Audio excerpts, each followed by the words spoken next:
Inside Auschwitz concentration camp, survival often depended on impossible choices.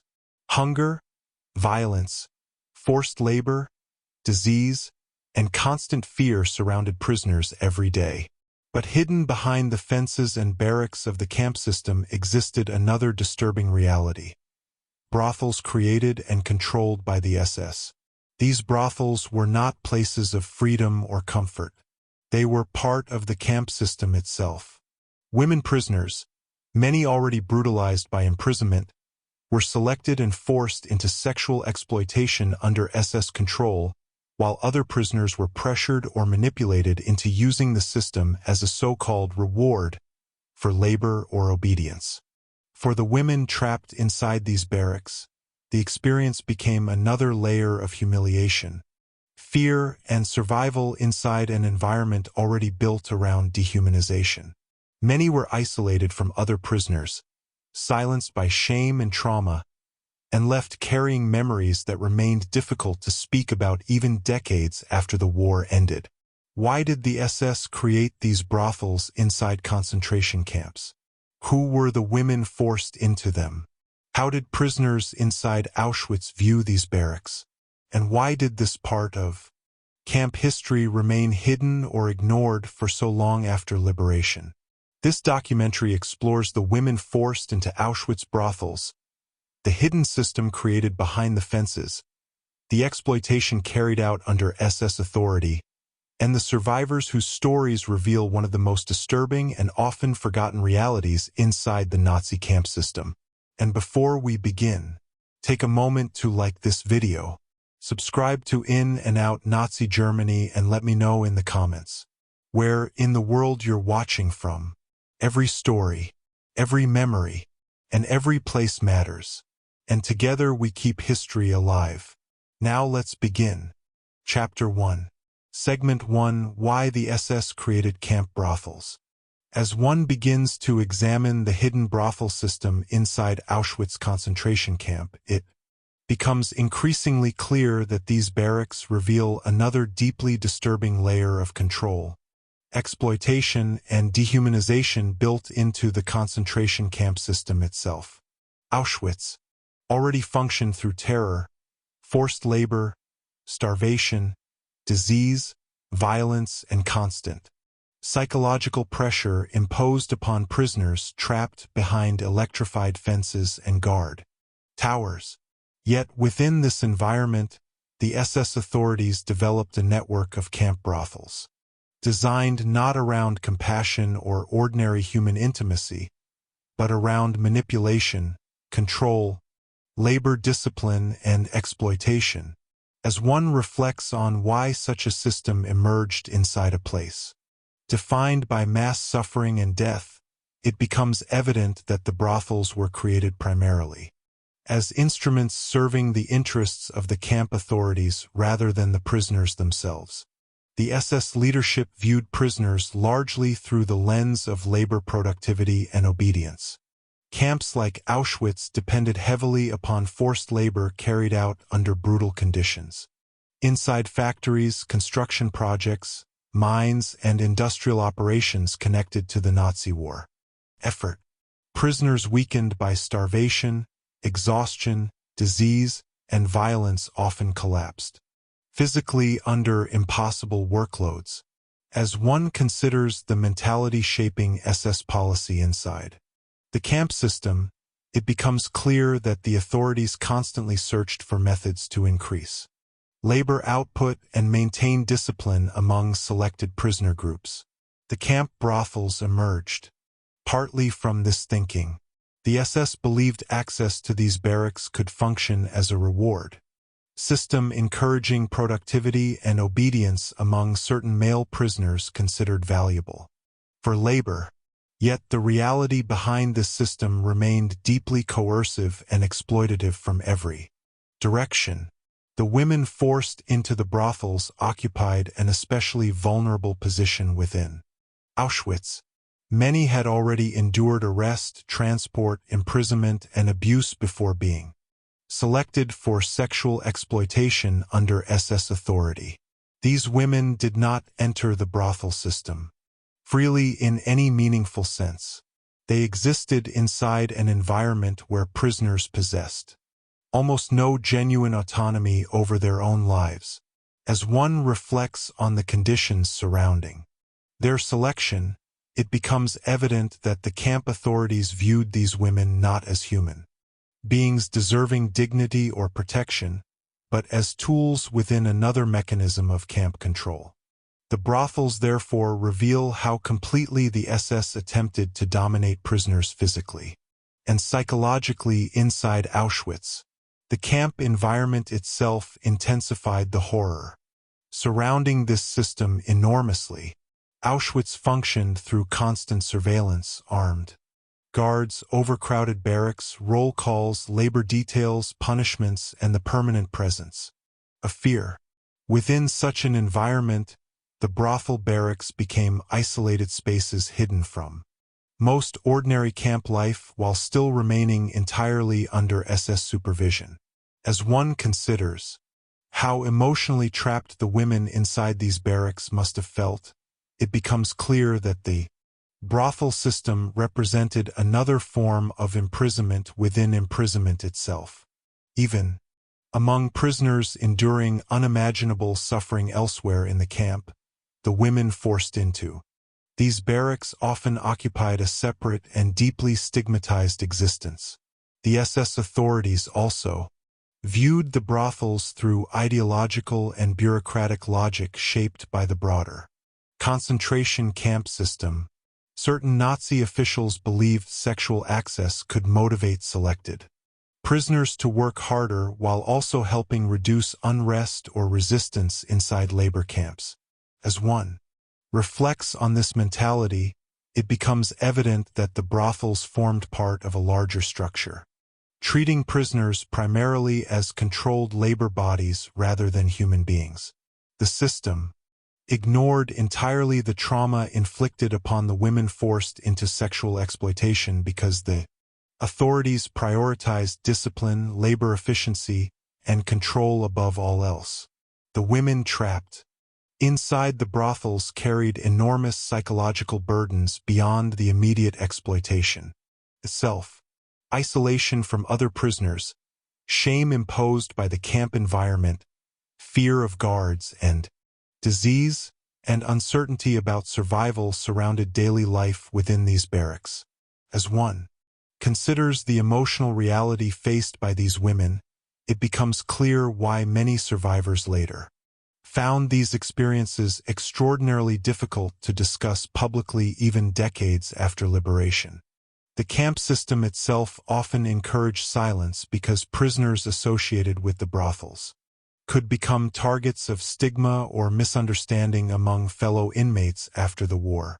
Yet, despite the secrecy surrounding this history, survivors later revealed important truths about how the brothels functioned inside Auschwitz. Their testimonies exposed the reality that these barracks were not exceptions existing outside the camp system, but extensions of it. The brothels operated through the same structures of coercion, surveillance, hierarchy, and dehumanization shaping every other part of camp life. As one reflects on the significance of these testimonies, it becomes evident that understanding the brothel system reveals something essential about Auschwitz itself. The camp sought control over prisoners not only through labor and violence, but also through exploitation reaching into the most intimate and vulnerable areas of human existence. Ultimately, why the SS created camp brothels reveals one of the darkest truths about Auschwitz. The system emerged not from ordinary human relationships, but from a machinery of power designed to manipulate, exploit, and control prisoners within an environment already defined by terror and dehumanization. The women forced into these barracks became trapped inside yet another layer of suffering hidden behind the fences of the camp.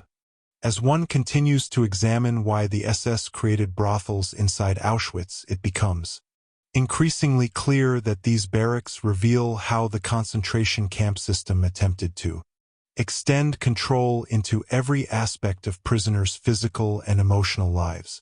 Auschwitz already operated through strict hierarchies enforced by guards, labor supervisors, fences, punishments, starvation, and constant fear. Yet the camp authorities sought more than obedience alone. They wanted systems capable of increasing labor efficiency, controlling prisoner behavior, and reinforcing the broader structure of domination surrounding camp life. As one reflects on the logic behind the brothels, it becomes evident that the SS viewed even human intimacy as something that could be manipulated and weaponized inside the concentration camp environment.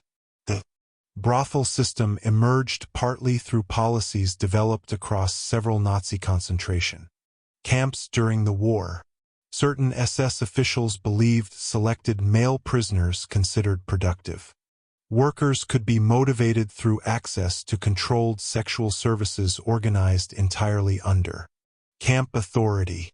This idea reflected the deeply dehumanizing mentality shaping the camp system, because prisoners were treated not as individuals with dignity, but as labor resources whose behavior could be managed through calculated incentives and punishments. As one considers the bureaucratic thinking behind these policies, it becomes clear that the authorities ignored completely the human suffering inflicted upon the women forced into these roles. The women selected for the brothels came from among prisoners already trapped inside the camp system. Many had endured imprisonment for months or years before selection. They existed within an environment where refusal carried enormous danger because the camp denied prisoners genuine freedom or safety. As one reflects on the conditions surrounding their selection, it becomes evident that these women were forced into another layer of exploitation within a system already built upon violence and coercion. The SS authorities viewed them as instruments serving camp administration rather than as human beings deserving protection. The physical setting of Auschwitz intensified the emotional horror surrounding the brothel barracks enormously. Hidden within a camp environment dominated by guard towers, electrified fences, smoke from crematoria, overcrowded barracks, and endless labor details, the brothels remained fully controlled by the SS. Women inside these barracks often lived separately from other prisoners, while existing under constant surveillance and regulation. As one considers how isolated these women must have felt, it becomes clear that the brothels created a form of imprisonment layered inside the larger imprisonment of Auschwitz itself. The women trapped there often occupied deeply lonely and emotionally vulnerable positions within the camp hierarchy. The brothel system also reveals how thoroughly the concentration camps attempted to regulate human behavior. According to Nazi priorities, access to the brothels was heavily controlled and generally limited to selected prisoners viewed as valuable workers or functionaries. Many ordinary prisoners never entered these barracks at all. As one reflects on this structure, it becomes evident that the brothels functioned less as ordinary spaces of human intimacy and more as administrative tools within the labor system. The SS hoped such incentives might increase productivity or obedience among certain prisoner groups while reinforcing divisions and hierarchies inside the camp population itself. Yet, despite the authorities' bureaucratic logic, the emotional reality experienced by the women forced into the brothels remained devastating.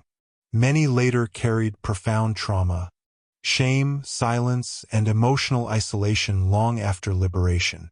Survivors often found these experiences extraordinarily difficult to discuss publicly because post-war society frequently misunderstood or stigmatized women associated with sexual exploitation inside the camps.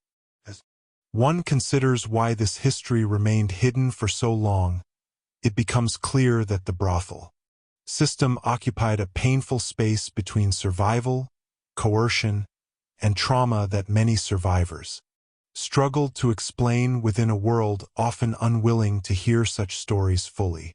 The guards and camp authorities maintained strict control over the brothel operations because these barracks formed part of Auschwitz's larger structure of surveillance and discipline. Nothing inside the camp existed outside SS authority. The women forced into the brothels therefore remained trapped within the same machinery of control shaping labor details, punishments, selections, and every other aspect of camp existence. As one reflects on this reality, it becomes evident that the brothels cannot be separated from the broader system of Auschwitz itself. They were extensions of the same structures of domination operating throughout the camp. Ultimately, why the SS created camp brothels reveals something profoundly disturbing about Auschwitz and the Nazi concentration camp system. The authorities attempted to turn even the most intimate dimensions of human life into mechanisms of exploitation, labor control, and psychological domination. The women forced into these barracks became victims of a system seeking power not only over prisoners' labor and bodies, but over their emotional and human vulnerability as well. Chapter 1. Segment 2. The women selected for the brothels. As one continues deeper into understanding the hidden brothel system inside Auschwitz concentration camp, it becomes increasingly clear that the women selected for these barracks occupied one of the most vulnerable and emotionally isolated positions within the concentration camp hierarchy because they were trapped inside a system built entirely around coercion, fear, and exploitation. Auschwitz already stripped prisoners of identity, dignity, safety, and control over their own lives through starvation, forced labor, overcrowding, violence, and constant SS surveillance. Yet for the women chosen for the brothel system, another layer of suffering emerged. One tied directly to sexual exploitation carried out under camp authority. As one reflects on how these women were selected, it becomes evident that the process itself reveals how thoroughly the concentration camp system treated prisoners as objects controlled according to SS priorities, rather than as human beings possessing autonomy or protection. Many of the women forced into the brothels had already endured long periods of imprisonment before their selection. Some came from women's camp sections where survival depended upon exhausting labor, scarce food, disease, and constant fear of punishment or death. These women often lived physically weakened and emotionally traumatized long before the brothel system entered their lives. As one considers the conditions surrounding their selection, it becomes clear that the SS targeted prisoners already trapped inside an environment where genuine refusal carried enormous danger. The camp system destroyed ordinary freedom so completely that even choices presented as voluntary existed under overwhelming coercion. The authorities often presented the brothel assignments using promises or manipulative language suggesting improved conditions compared to ordinary camp life. Women might hear rumors about better food, cleaner barracks, lighter work assignments, or improved survival chances connected to the brothels. Yet these promises existed within a concentration camp environment where prisoners constantly struggled merely to stay alive. Another day, as one reflects on the emotional pressure shaping such decisions, it becomes evident that the camp authorities exploited desperation itself. Hunger, fear, exhaustion, illness, and uncertainty created conditions where survival often forced prisoners into impossible situations. The physical separation surrounding the brothel barracks intensified the emotional isolation experienced by the women trapped there. These women often lived apart from ordinary prisoner populations under strict SS control while existing inside spaces heavily regulated by camp authorities.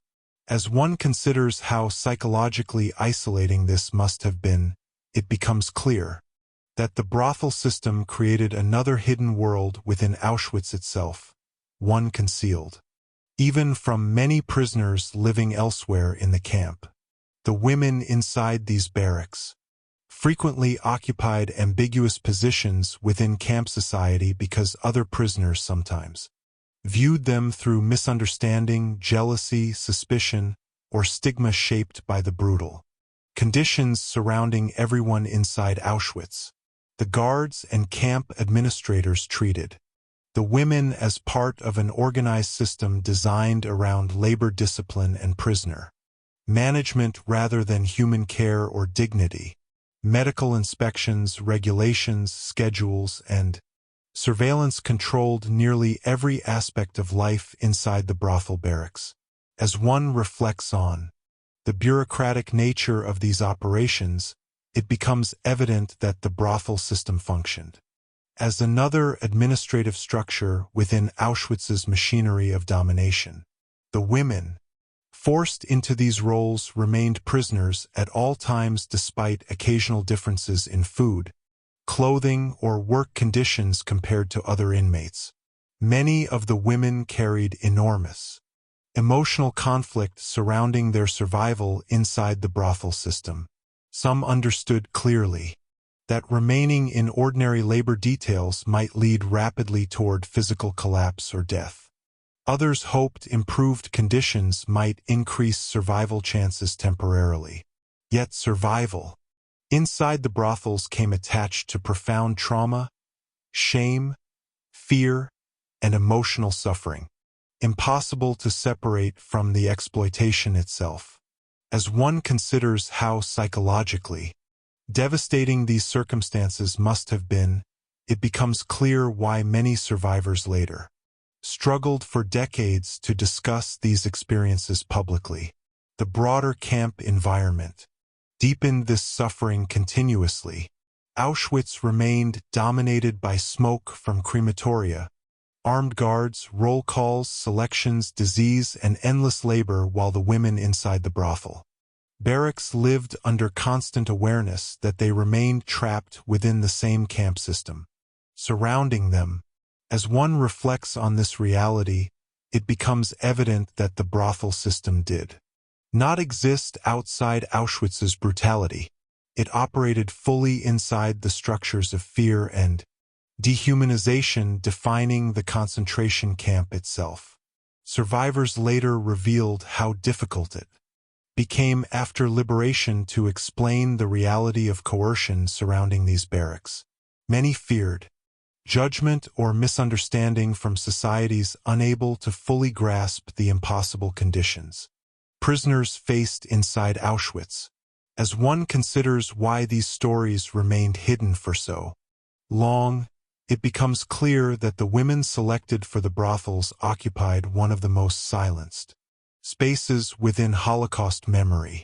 Yet their testimonies reveal essential truths about how the concentration camp system exploited vulnerability, desperation, and human survival under extreme coercion.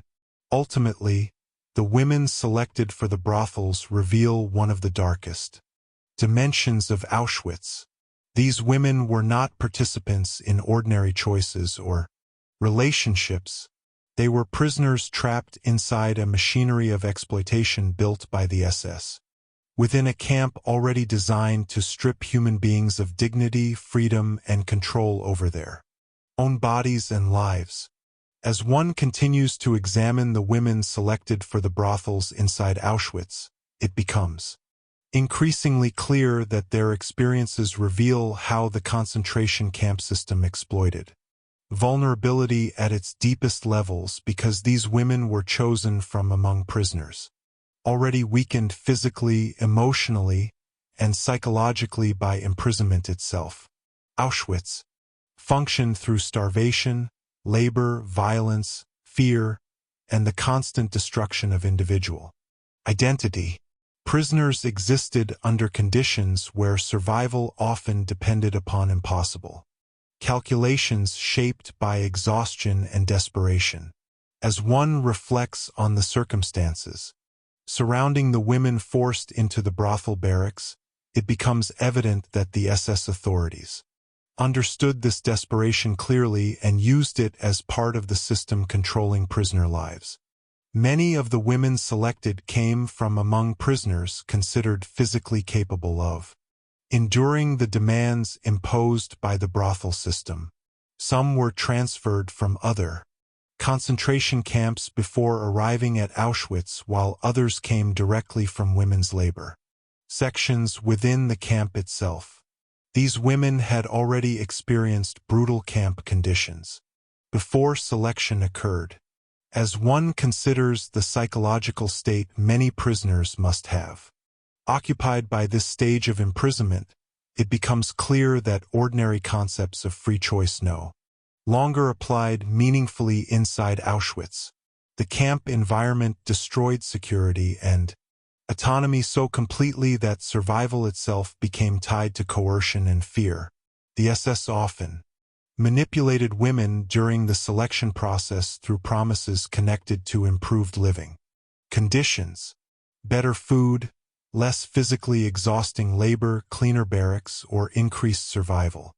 Chances could appear overwhelmingly important inside a camp where starvation and disease killed prisoners constantly.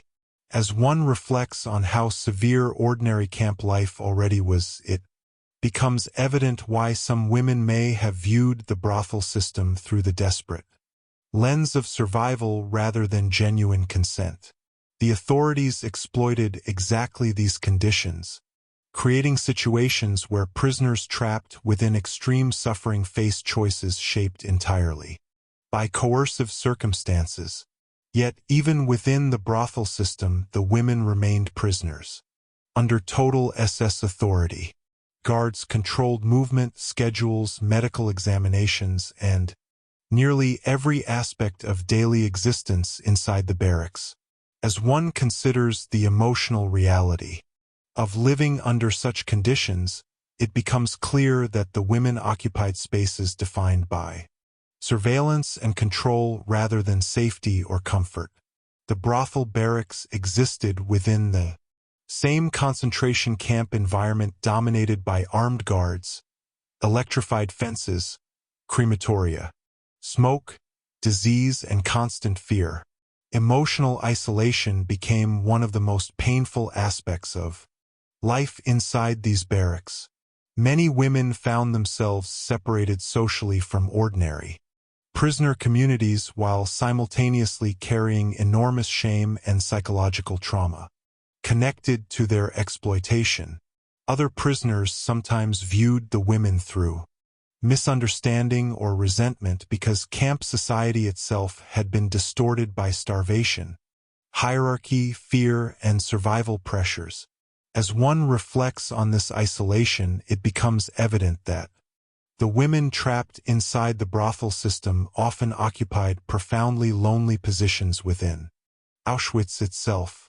Survivors later described how difficult it became after the war to speak openly about these experiences because public understanding rarely captured the coercive realities shaping life inside the camps. Many feared being judged as collaborators or misunderstood entirely by people unable to imagine the conditions prisoners endured inside Auschwitz. As one considers the silence surrounding these women after liberation, it becomes clear that the trauma connected to the brothel system extended far beyond the period of imprisonment itself. Shame, stigma, and emotional pain often followed survivors for decades. The brothel system also reveals how completely the SS attempted to bureaucratize exploitation inside the concentration camps.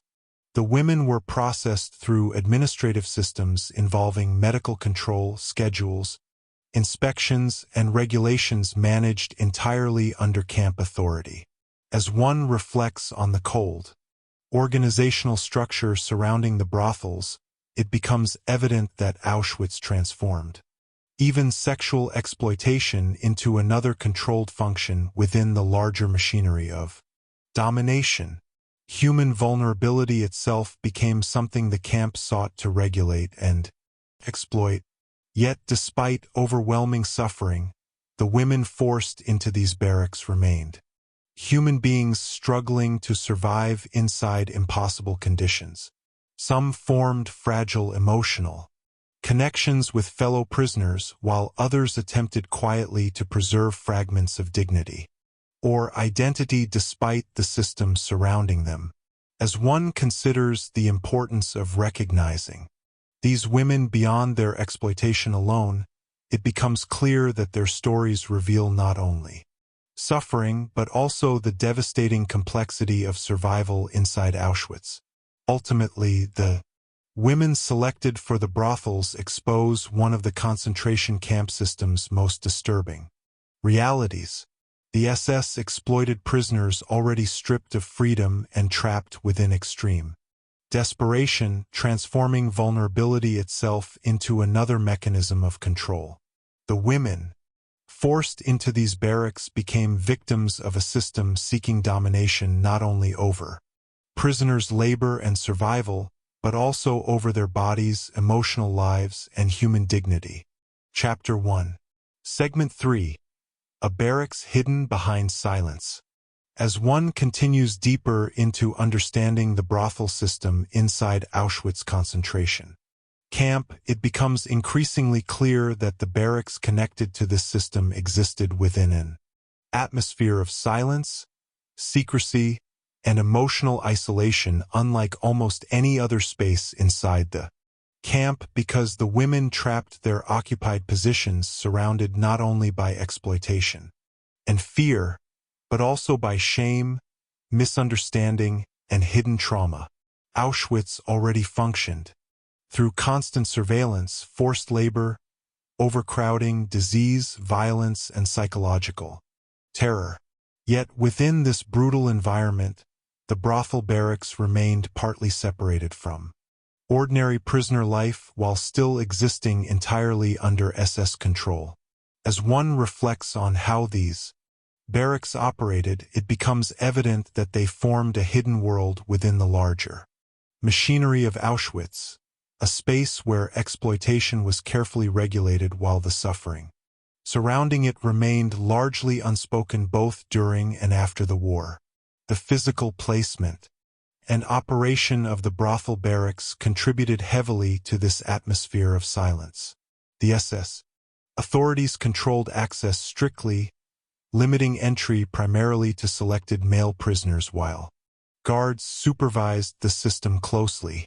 Most prisoners inside Auschwitz understood little about the actual conditions within these barracks beyond rumors, fragments of information, or fearful speculation.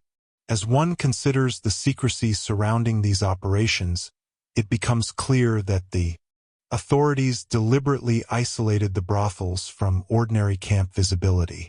The women inside remained hidden not only behind fences and camp boundaries, but behind layers of silence created by fear, stigma, and the controlled structure of the camp itself. The women forced into these barracks lived under extraordinary emotional pressure. Many already carried trauma from imprisonment, violence, separation from family, hunger, and the constant threat of death before being selected for the brothel system. Once inside the barracks, they often found themselves separated socially and emotionally from other prisoners while existing under constant surveillance by camp authorities. As one reflects on this isolation, it becomes evident that the women occupied deeply vulnerable positions inside Auschwitz. They remained prisoners at all times, yet their experiences often became hidden even within the broader suffering surrounding the camp. The silence surrounding the brothel barracks also reflected the distorted moral and emotional environment created by concentration camp life itself. Prisoners inside Auschwitz struggled constantly for survival under impossible conditions shaped by starvation, fear, disease, and violence. Within such an environment, relationships between prisoners became deeply affected by hierarchy, desperation, suspicion, and psychological exhaustion. As one considers how camp conditions shaped social attitudes, it becomes clear that many women connected to the brothels feared judgment or rejection from fellow prisoners as much as from the guards themselves. Shame and stigma became powerful forces reinforcing silence around these barracks. The guards and camp administrators treated the brothel system bureaucratically, regulating it through schedules, medical examinations, rules, and surveillance. This cold administrative structure intensified the dehumanization surrounding the women trapped there because the authorities viewed them primarily as part of another controlled camp operation rather than as individuals, suffering under coercion and exploitation. As one reflects on this bureaucratic mentality, it becomes evident that the brothel barracks reveal how completely Auschwitz attempted to dominate every dimension of prisoners' existence, including areas connected to intimacy, vulnerability, and emotional survival. Yet, despite the silence surrounding the brothel system, fragments of memory and testimony survived through the women who endured it. Many survivors later explained that speaking openly about these experiences remained extraordinarily difficult after liberation because public understanding rarely captured the coercive reality of life inside the camps. Some feared being misunderstood or blamed, while others carried emotional wounds too painful to revisit publicly. As one considers why these stories remained hidden for so long, it becomes clear that the silence surrounding the brothel barracks did not end with the war itself. In many ways, it continued afterward through stigma, shame, and historical neglect. The broader environment of Auschwitz deepened this silence continuously. Smoke from crematoria drifted above the camp while prisoners marched to labor details beneath guard towers and electrified fences. Amid such overwhelming destruction and death, the suffering connected to the brothel system often became overshadowed or ignored entirely. As one reflects on this reality, it becomes evident that the women trapped inside these barracks occupied one of the most invisible spaces within the camp's history. Their trauma existed inside a system already built upon mass suffering, making their experiences easier for others to overlook or silence afterward. Yet understanding the hidden nature of these barracks reveals something essential about Auschwitz itself. The camp sought control not only through physical violence and forced labor, but also through secrecy, emotional isolation, and exploitation hidden behind bureaucratic structures and silence. Ultimately, the barracks hidden behind silence reveal one of the darkest truths about Auschwitz. The women forced into these spaces endured suffering that remained concealed even within a camp already defined by terror and dehumanization.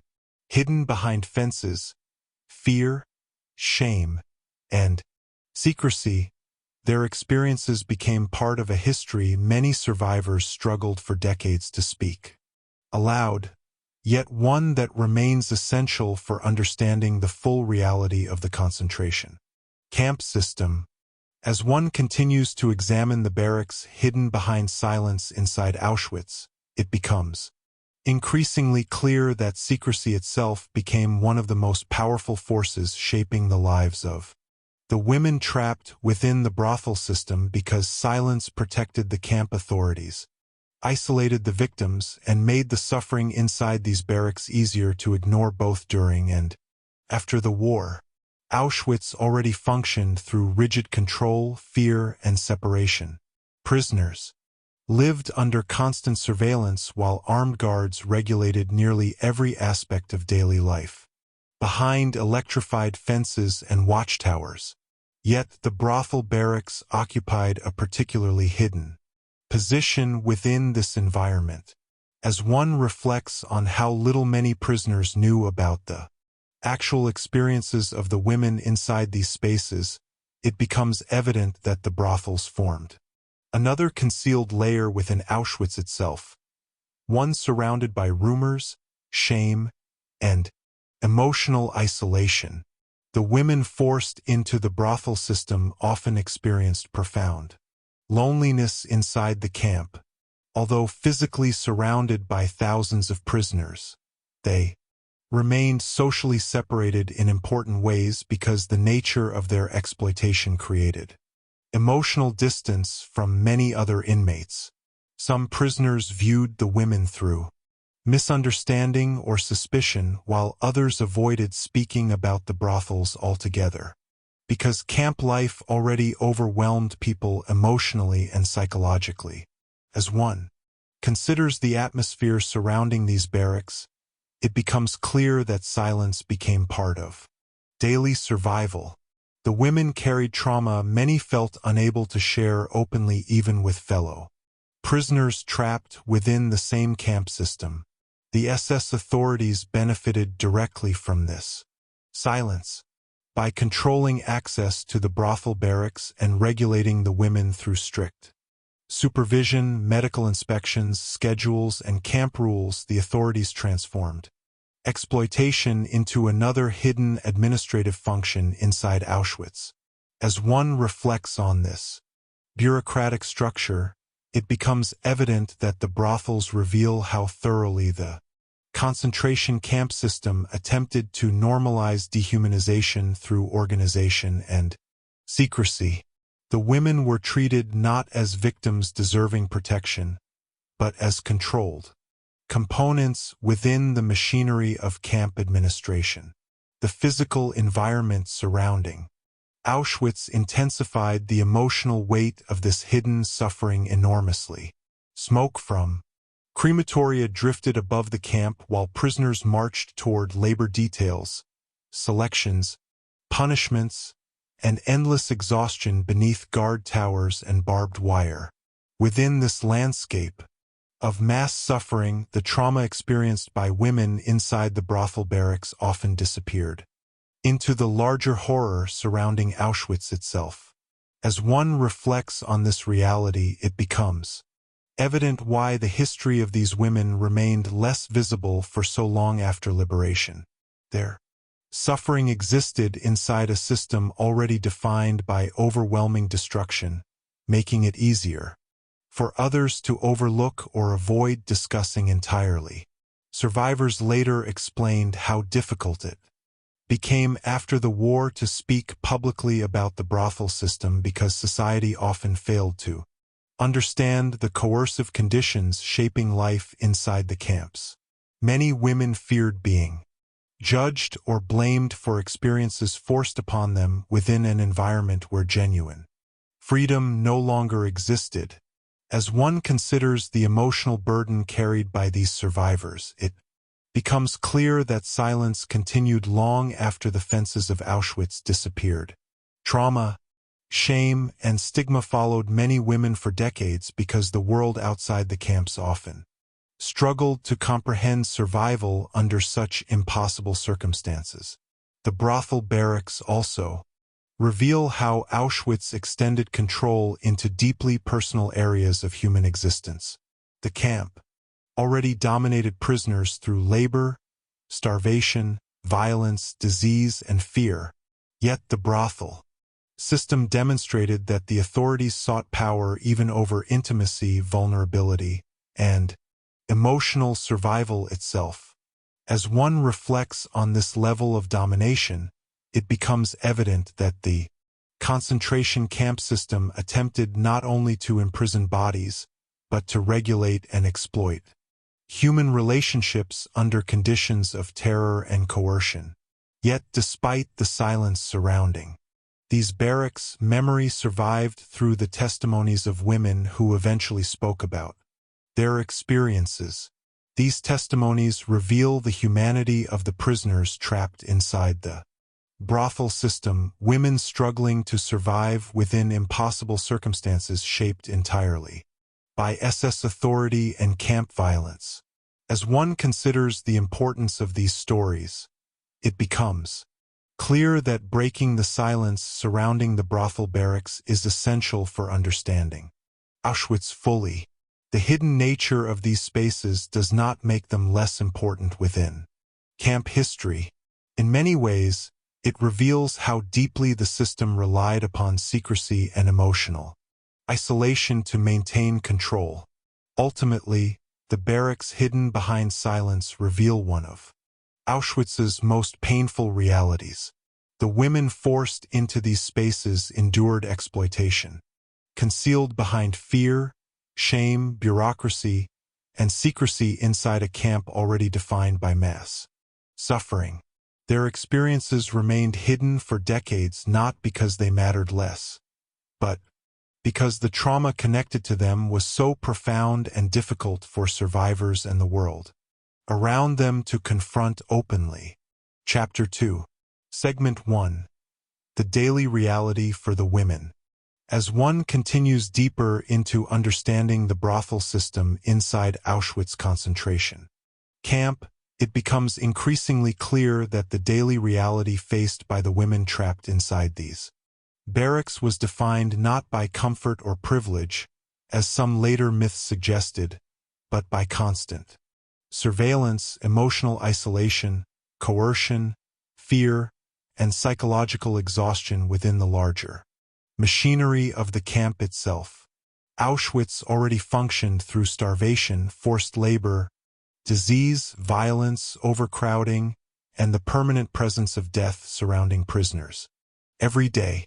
Yet for the women forced into the brothel barracks, another dimension of suffering emerged, one shaped by sexual exploitation controlled entirely under SS authority while existing inside a concentration camp environment that stripped prisoners of autonomy and safety.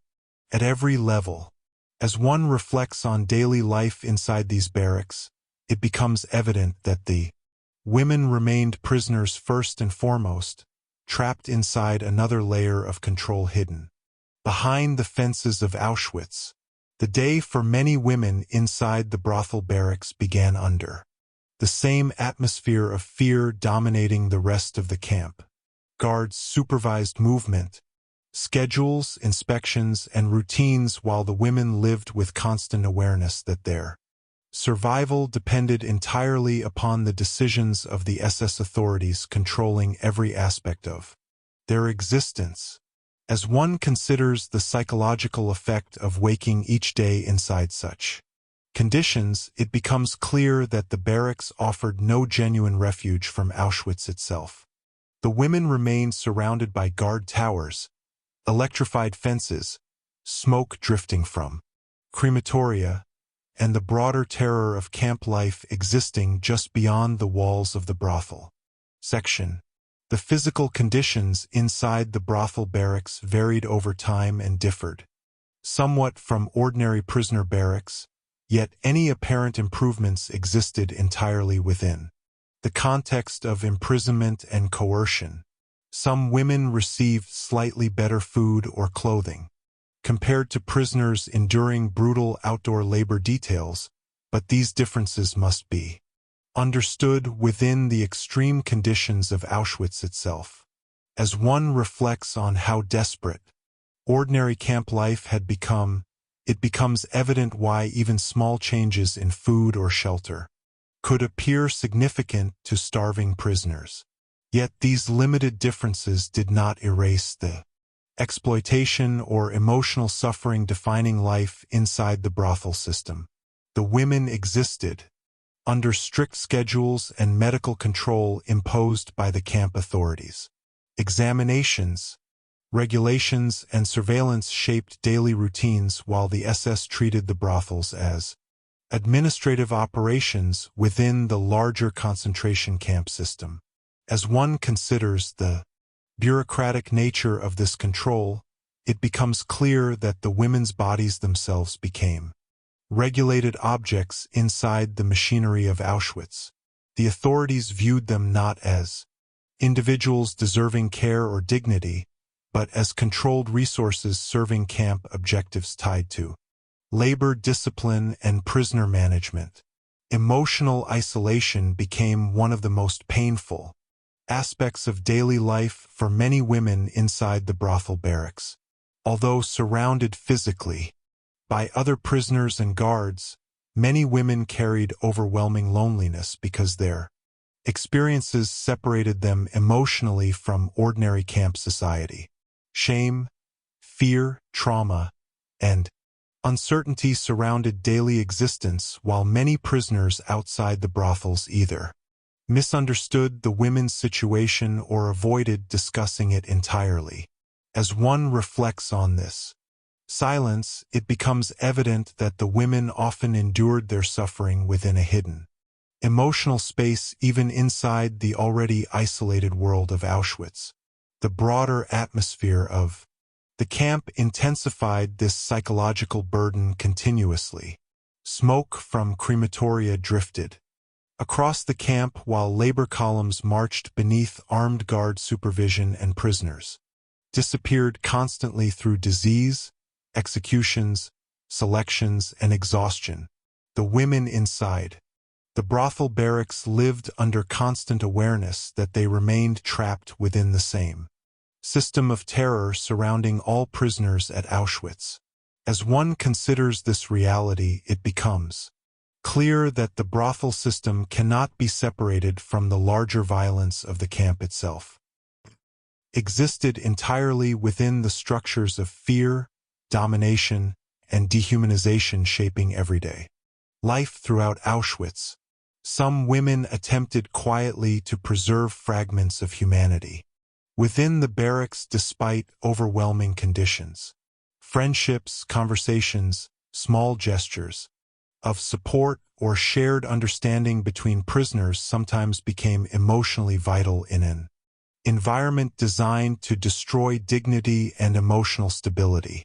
As one reflects on these fragile human connections, it becomes evident that survival inside Auschwitz often depended not only upon physical endurance but also upon the ability to maintain some sense of identity and emotional connection despite the system surrounding the prisoners.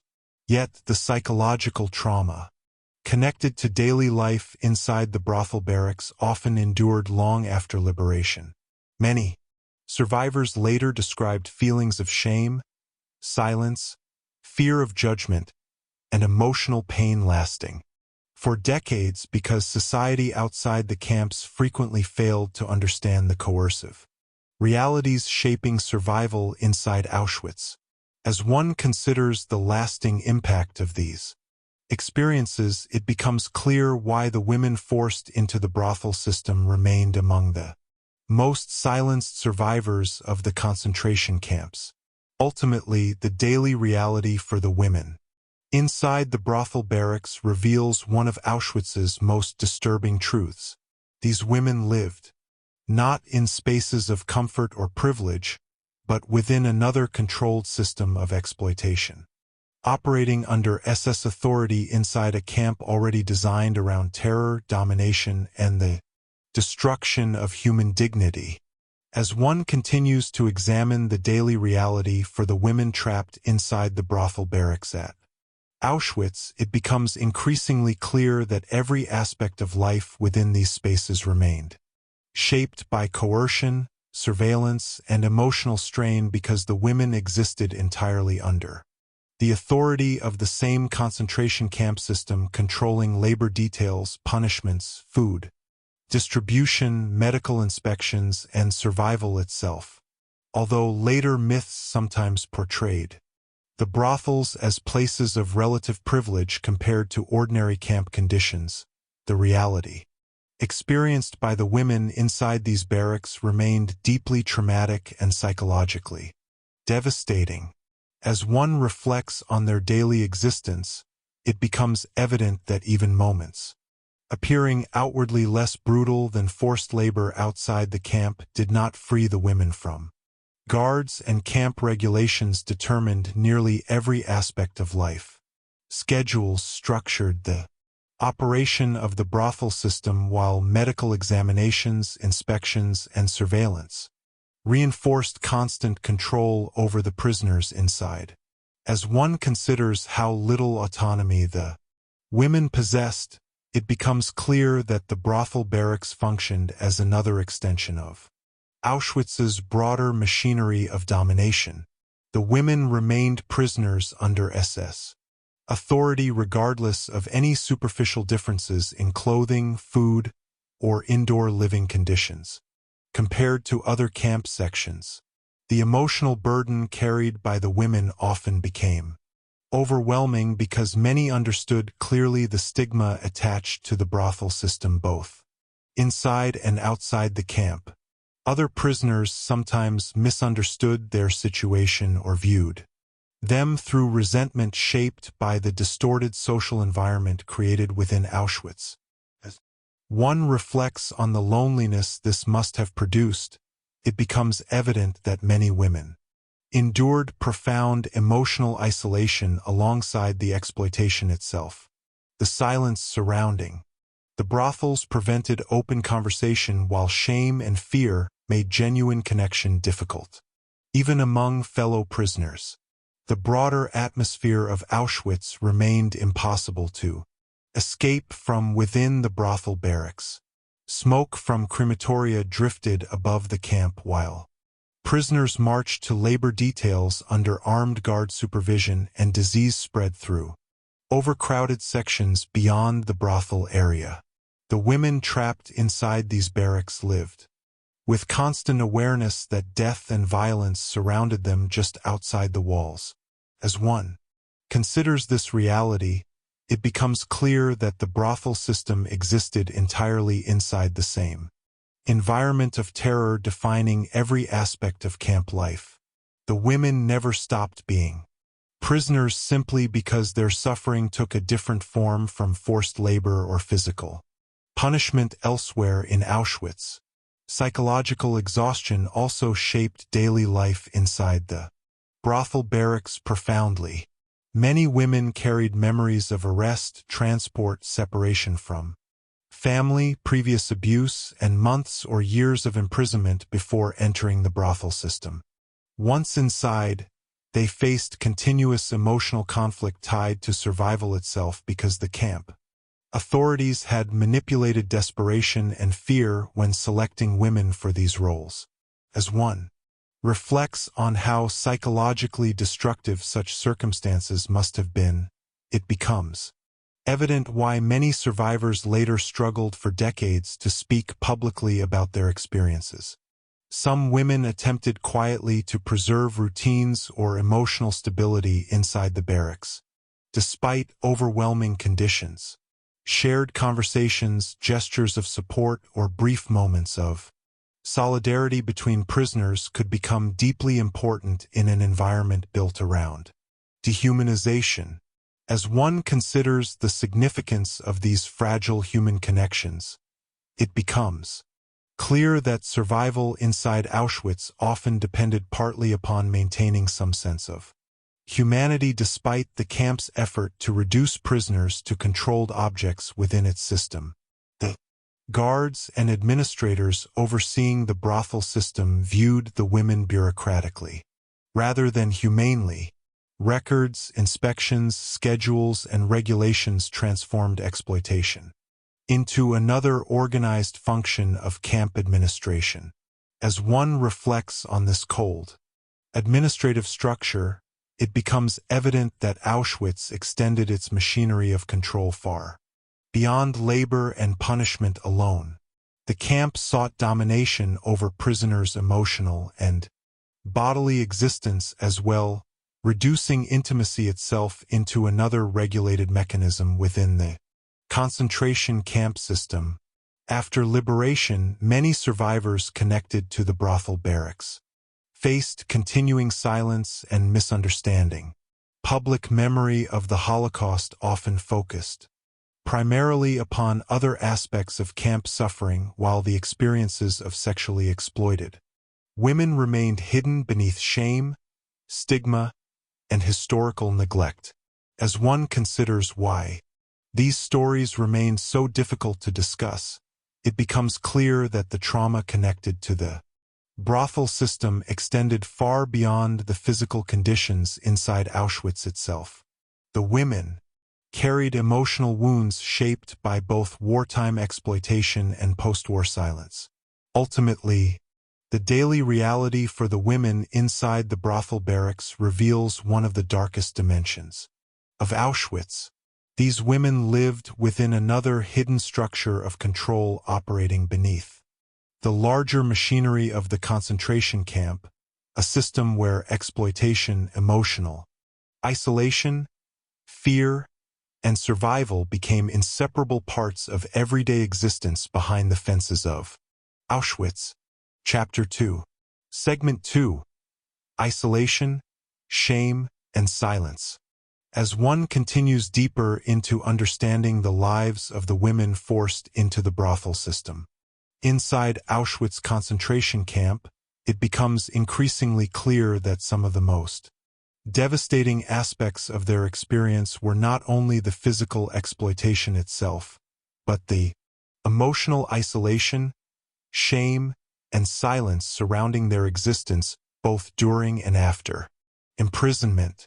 Auschwitz already functioned as a place where prisoners were stripped of identity, separated from family, controlled through fear, and forced into constant competition for survival, beneath starvation, labor, disease, and violence. Yet the women trapped inside the brothel barracks often occupied an even more isolated emotional position because their suffering remained hidden behind layers of secrecy, misunderstanding, and stigma. As one reflects on how these women lived inside the camp system, it becomes evident that they endured not only exploitation by the SS authorities, but also profound loneliness shaped by the silence surrounding the brothels themselves. The physical separation of the brothel barracks reinforced this emotional isolation. Continuously, the women often lived apart from ordinary prisoner populations while existing under strict regulation and surveillance by camp authorities. Guards controlled movement, schedules, inspections, and nearly every aspect of daily life within these spaces. As one considers how psychologically confining such conditions must have been, it becomes clear that the women experienced a form of imprisonment layered inside the larger imprisonment of Auschwitz itself.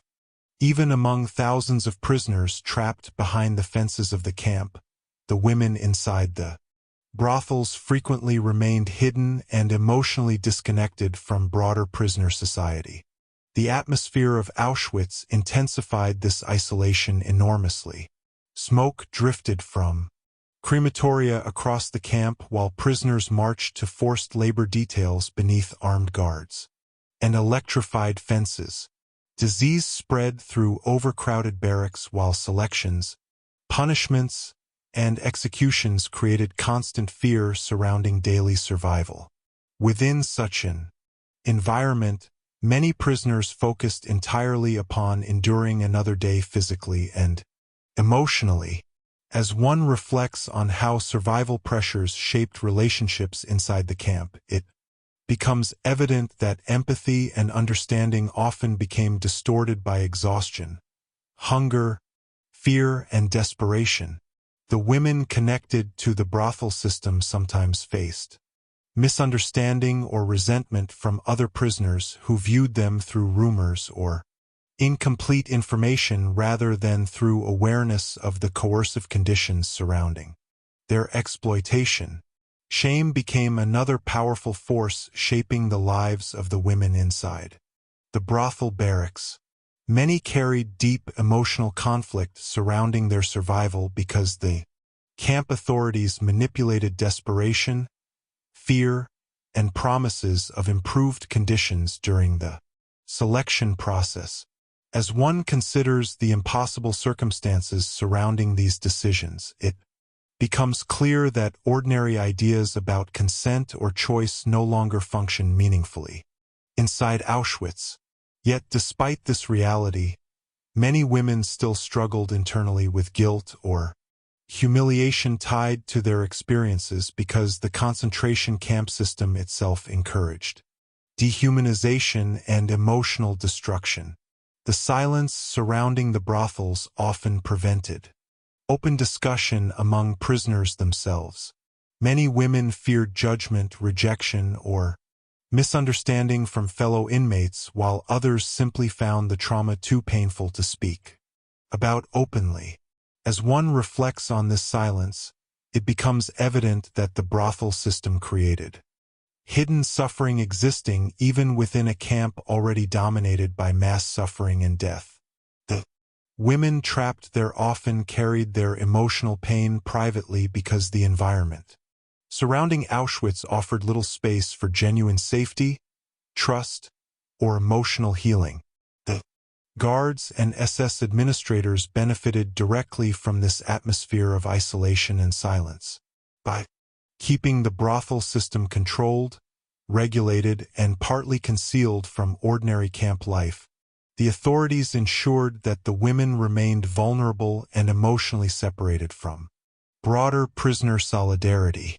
As one considers the role secrecy played within the camp system, it becomes clear that silence itself became another mechanism of control.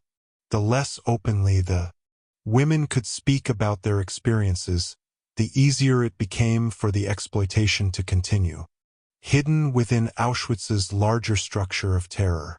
Yet perhaps the most haunting aspect of this silence emerged after liberation. Many survivors connected to the brothel system found it extraordinarily difficult to discuss their experiences publicly in the post-war world because society often failed to understand the coercive realities of concentration camp survival. Some feared being blamed or misunderstood, while others carried emotional wounds too painful to revisit openly. As one reflects on why these stories remained hidden for decades, it becomes evident that the shame imposed by the camp system did not end with liberation itself. The women continued, carrying isolation and silence long after the fences of Auschwitz disappeared. Some survivors later explained that they spoke publicly only very late in life because the emotional burden attached to these memories remained overwhelming for decades. Others never spoke openly at all. As one considers the significance of this silence, it becomes clear that the women forced into the brothel barracks became among the most invisible victims within Holocaust memory despite the profound suffering they endured. Ultimately, isolation, shame, and silence reveal one of the darkest realities about the brothel system inside Auschwitz. The women trapped within these barracks endured exploitation hidden not only behind fences and guard towers, but also behind emotional barriers created by fear, trauma, stigma, and secrecy, barriers that continued shaping survivors' lives long after the war ended. As one continues to examine the emotional world surrounding the women forced into Auschwitz brothels, it becomes increasingly clear that isolation, shame, and silence became inseparable from daily survival because the concentration camp system created conditions where many victims felt unable to speak openly even to fellow prisoners about what they were enduring. Auschwitz already destroyed ordinary human relationships through starvation, fear, violence, disease, and the constant threat of death. Prisoners lived under conditions where emotional trust itself became fragile because survival demanded extreme psychological endurance inside an environment designed to dehumanize people completely. As one reflects on how the brothel system existed within this atmosphere, it becomes evident that the women trapped inside these barracks often occupied profoundly lonely emotional positions within the camp. The women forced into the Brothels remained under constant SS authority while physically separated from much of ordinary prisoner life. Their routines, movements, and bodies were regulated through inspections, schedules, surveillance, and camp rules enforced by guards and administrators. As one considers how restrictive and emotionally exhausting this existence must have been, it becomes clear that the women lived inside another hidden structure of imprisonment within Auschwitz itself. Even moments of conversation or emotional connection could become difficult because fear and shame surrounded the brothel barracks constantly. The broader prisoner society inside Auschwitz often lacked full understanding of the women's situation. Rumors circulated through the camp while some inmates viewed the women through resentment, suspicion, or distorted assumptions shaped by the brutal social environment created under Nazi control. As one reflects on these misunderstandings, it becomes evident that the concentration camp system intentionally fragmented solidarity among prisoners by creating hierarchies, divisions, and hidden spaces of suffering. The women connected to the brothel system frequently found themselves trapped not only between guards and exploitation, but also between silence and social isolation within the prisoner population itself. Shame became deeply connected to survival for many women because the conditions surrounding their exploitation created impossible emotional contradictions. Some women understood clearly that refusing selection might mean harsher labor conditions, punishment, illness, or death, while accepting the brothel assignment carried overwhelming psychological consequences. As one considers the coercive environment shaping these choices, it becomes clear that survival inside Auschwitz often forced prisoners into situations impossible to judge according to normal moral frameworks. Yet many women still carried guilt or humiliation, because the camp system itself sought to destroy dignity and emotional stability alongside physical freedom. Silence therefore became a form of protection as much as suffering. Many women avoided speaking openly about their experiences because they feared judgment from other prisoners or later from society after liberation. As one reflects on the psychological burden created by such silence, it becomes evident that the trauma surrounding the brothel system extended far beyond the period of imprisonment itself. The inability to speak freely about what had happened trapped many survivors emotionally for decades after the war ended. The SS authorities benefited directly from this atmosphere of silence and shame. The brothel system remained heavily regulated and partially concealed while guards controlled access and information surrounding the barracks. By isolating the women emotionally and socially, the authorities reduced opportunities for solidarity, resistance, or public acknowledgment of the exploitation occurring inside the camp. As one considers the role secrecy played within Auschwitz, it becomes clear that silence itself functioned as another tool of domination within the concentration camp system. After liberation, the emotional isolation surrounding these women often continued in painful ways. Holocaust memory and public discussion frequently focused on other forms of camp suffering, while the experiences of sexually exploited women remained marginalized or ignored entirely. Some survivors feared that revealing their past connected to the brothel system would expose them to stigma or misunderstanding from families, communities, or historians unable to comprehend the coercive realities of camp survival. As one reflects on this post-war silence, it becomes evident that many women endured a second form of isolation after Auschwitz, one shaped not by fences or guards, but by trauma and society's discomfort with confronting these stories fully. Yet despite this silence, Some survivors eventually spoke publicly about their experiences, helping reveal an important and painful part of concentration camp history that had remained hidden for decades. Their testimonies demonstrate extraordinary courage because speaking openly required confronting memories many had carried privately for most of their lives. As one considers the significance of these testimonies, it becomes clear that breaking the silence surrounding the brothel barracks is essential not only for historical understanding, but also for recognizing the humanity of the women whose suffering remained concealed for so long. Ultimately, isolation, shame, and silence reveal one of the most devastating dimensions of the brothel system inside Auschwitz. The women forced into these barracks endured exploitation within a hidden emotional world shaped by secrecy, fear, trauma, and social stigma, a world that continued haunting many survivors long after the concentration camp itself ceased to exist. Chapter 2.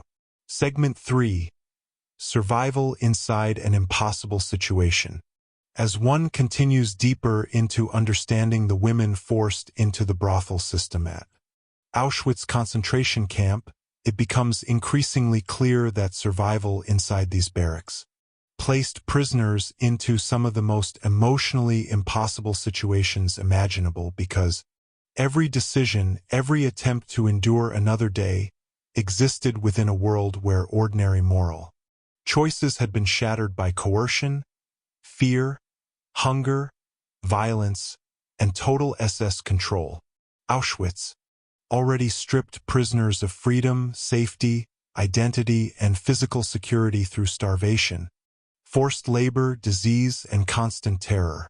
Yet the women trapped inside the brothel barracks experienced another hidden layer of survival shaped by sexual exploitation, emotional isolation, and the overwhelming psychological burden of existing inside a system designed entirely around domination and dehumanization. As one reflects on what survival meant for these women, it becomes evident that they lived within circumstances where the boundaries between endurance, coercion, fear, and emotional survival became painfully blurred. Many of the women selected for the brothel system had already spent long periods fighting to survive inside the camp before entering the barracks. They had witnessed disease spreading through overcrowded prisoner blocks, seen labor prisoners collapse from exhaustion, endured hunger severe enough to dominate every thought, and lived beneath the permanent threat of punishment or death. As one considers how physically and emotionally broken many prisoners already were by this stage, it becomes clear why the promises attached to the brothel system, better food, indoor conditions, or slightly improved survival chances, could appear significant even within an environment built around exploitation. Yet these small differences existed entirely inside the machinery of Auschwitz. The women remained prisoners trapped within a concentration camp system, controlling every aspect of their lives. Survival inside the brothel barracks often required emotional compartmentalization because the women had to endure experiences many later found almost impossible to explain publicly after liberation. Some survivors described trying mentally to separate themselves from daily reality simply to continue functioning within the camp. Others focused entirely upon surviving one day at a time without allowing themselves to think too far into the future. As one reflects on these psychological survival mechanisms, it becomes evident that Auschwitz forced prisoners into states of emotional endurance far beyond ordinary human experience. The camp system destroyed normal frameworks of dignity and personal agency so completely that many women survived by narrowing their emotional focus entirely to immediate existence. The atmosphere surrounding the brothel barracks intensified this emotional struggle. Continuously, guards controlled schedules, movement, inspections, and nearly every aspect of daily life, while the women lived beneath constant surveillance and fear. Outside the barracks, smoke drifted from crematoria while labor columns marched beneath armed supervision through the camp. Disease, selections, punishment, and death remained ever-present realities surrounding the women trapped inside the brothel system. As one considers how impossible genuine safety must have felt under such conditions, it becomes clear that survival inside the barracks never meant escape from Auschwitz itself. The women remained entirely inside the same environment of terror defining every other part of the camp. Emotional isolation also shaped survival profoundly. Many women felt unable to speak openly about their experiences either during imprisonment or afterward because shame and stigma surrounded the brothel system constantly. Some feared judgment from fellow prisoners, while others carried internal conflict tied to the impossible circumstances of their survival. As one reflects on this loneliness, it becomes evident that survival inside the brothel barracks often occurred within deep emotional silence. The women endured not only exploitation, but also the burden of carrying experiences many felt they could never fully explain to the outside world. Yet, despite overwhelming conditions, moments of humanity still survived within the barracks. Some women formed fragile friendships or offered one another emotional support whenever possible. Small acts of kindness, conversation, or shared understanding sometimes became psychologically essential in an environment designed to destroy dignity and hope. As one considers the significance of these connections, it becomes clear that survival inside Auschwitz depended not only upon physical endurance, but also upon preserving fragments of emotional humanity despite the camp's attempt to erase it completely. The SS authorities, however, viewed the women entirely through administrative and ideological logic tied to camp control. The brothels existed not for the women's benefit, but as instruments connected to labor discipline and prisoner management. As one reflects on this cold bureaucratic mentality, it becomes evident that the camp reduced human vulnerability itself into another controlled mechanism within Auschwitz's larger machinery of domination.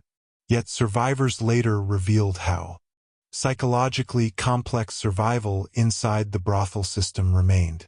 Many carried conflicting emotions connected to endurance, shame, relief at escaping harder labor, trauma, and guilt that lasted for decades after liberation.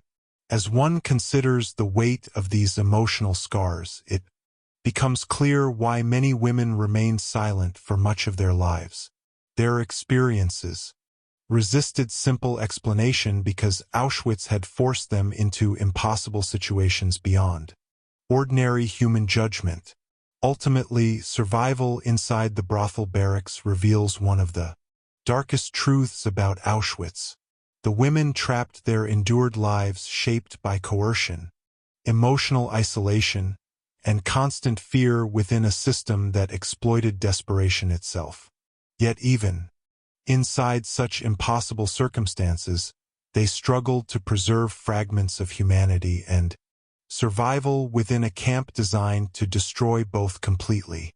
As one continues to examine survival inside the brothel barracks at Auschwitz, it becomes increasingly clear that the women forced into this system lived under psychological pressure so extreme that many spent the rest of their lives struggling to explain what survival had truly meant. Inside such conditions, Auschwitz destroyed ordinary ideas about freedom, morality, privacy, safety, and human dignity through starvation, forced labor, disease, violence, and constant fear. Within this environment, the women trapped inside the brothel system faced another painful reality: Survival itself became tied to a form of exploitation imposed under total SS authority. As one reflects on the emotional contradictions surrounding this existence, it becomes evident that these women occupied one of the most morally and psychologically impossible spaces inside the concentration camp system. Many women entered the brothel barracks already physically weakened and emotionally traumatized from previous imprisonment. They had endured transport, trains, separation from family, humiliating camp procedures, overcrowded barracks, disease, and labor details that exhausted prisoners to the point of collapse.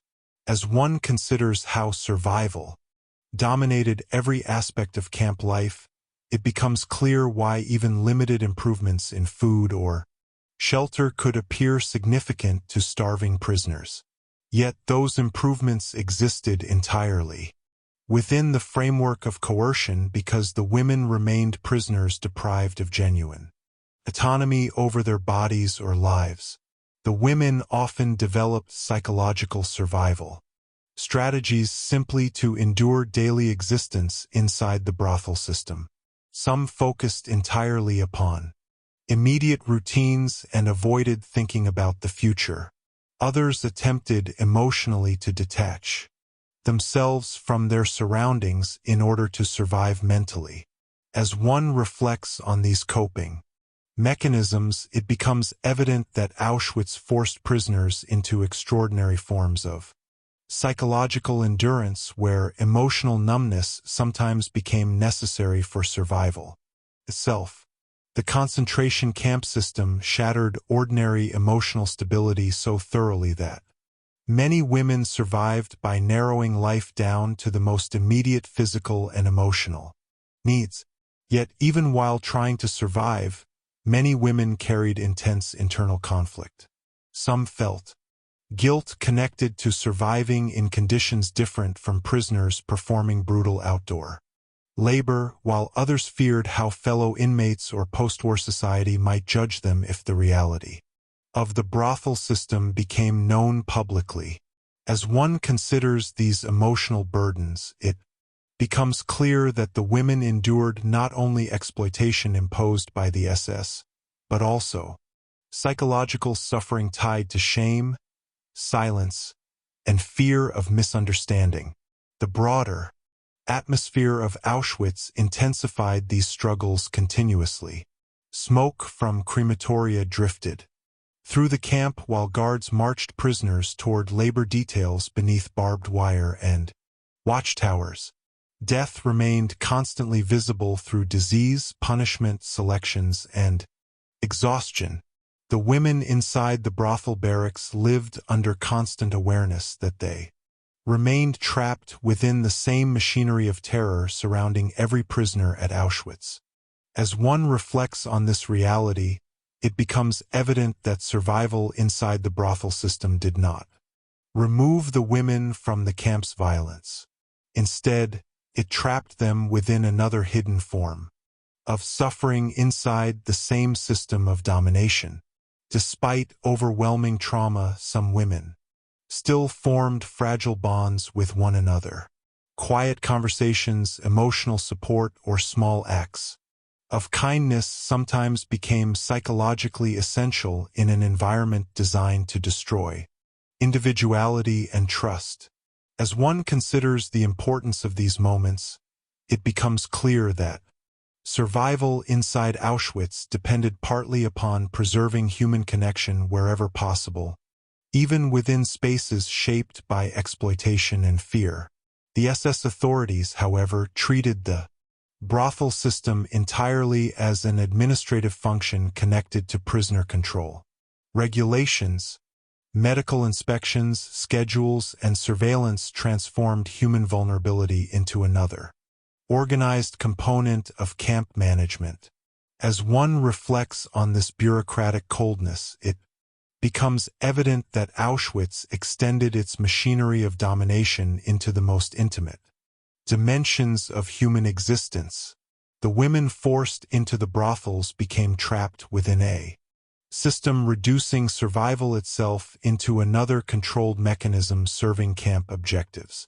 After liberation, many survivors connected to the brothel barracks remained silent for decades because society often failed to understand the impossible conditions shaping life inside Auschwitz. Some women feared judgment while others simply found the memories too painful to revisit publicly. As one reflects on this silence, it becomes evident that the trauma of survival inside the brothel system extended far beyond the years of imprisonment. The women carried emotional scars, shaped by coercion, shame, isolation, and survival within a world that had destroyed ordinary human frameworks entirely. Ultimately, survival inside an impossible situation reveals one of the most painful truths about Auschwitz. The women forced into the brothel barracks lived inside circumstances where every aspect of existence was shaped by coercion, fear, and emotional conflict. Yet, despite the system's attempt to strip them completely of dignity and humanity, many still struggled to survive physically and emotionally within conditions designed to break human beings entirely. Chapter 3. Segment 1. Prisoners allowed to visit the brothels. As one continues deeper into understanding the brothel system inside Auschwitz concentration camp, it becomes increasingly clear that the male prisoners allowed to visit these barracks occupied a deeply complicated and morally distorted position within the camp hierarchy because their access existed entirely within a system built upon coercion, manipulation, fear, and SS control rather than ordinary human relationships or freedom. Auschwitz already functioned through brutal divisions created by labor assignments, prisoner classifications, starvation, punishments, and systems of privilege controlled by the camp authorities. Within this environment, the brothel system became another tool used by the SS to reward selected prisoners, considered valuable for labor productivity or administrative usefulness. As one reflects on why certain prisoners received access to the brothels while most never did, it becomes evident that the system served the interests of the camp authorities far more than the prisoners themselves. The SS viewed these visits as instruments for controlling behavior, increasing labor output, and reinforcing hierarchies inside the concentration camp. Access to the brothel barracks remained highly restricted. Most ordinary prisoners inside Auschwitz never entered these spaces at all. The camp authorities generally allowed only selected male inmates, often prisoner functionaries, capos, or prisoners considered productive workers, to receive permission for visits. As one considers the logic behind this structure, it becomes clear that the brothel system formed part of a broader network of incentives and divisions deliberately created within camp society. The SS understood that even small privileges could become enormously powerful inside an environment where starvation, exhaustion, and fear dominated everyday existence. The male prisoners allowed into the brothel barracks existed within conditions far removed from ordinary concepts of intimacy or personal choice. They remained prisoners trapped inside a concentration camp where guards controlled movement, schedules, food, labor, and survival itself. As one reflects on the emotional atmosphere surrounding these visits, it becomes evident that the encounters occurred inside a world shaped entirely by coercion and psychological distortion. The men entering the barracks knew they remained under SS authority while the women inside were themselves prisoners forced into exploitation within the same system. Nothing about these interactions resembled normal human relationships outside the camp environment. Many prisoners reportedly avoided the brothels altogether despite eligibility for access. Some refused for moral or emotional reasons while others feared disease, shame, or psychological discomfort connected to the system. As one considers why some inmates rejected participation, it becomes clear that many prisoners understood the deeply exploitative nature of the brothel barracks even within the distorted social conditions of Auschwitz. The camp system had already damaged ordinary human trust and dignity profoundly, yet some prisoners still struggled internally against participating in another layer of suffering imposed upon fellow inmates.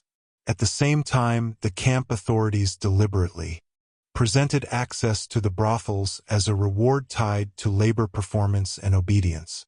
Prisoners who worked hard, fulfilled quotas, or occupied useful positions within camp administration might receive tokens or permissions connected to visits. As one reflects on this system, it becomes evident that the SS attempted to manipulate desperation itself inside Auschwitz.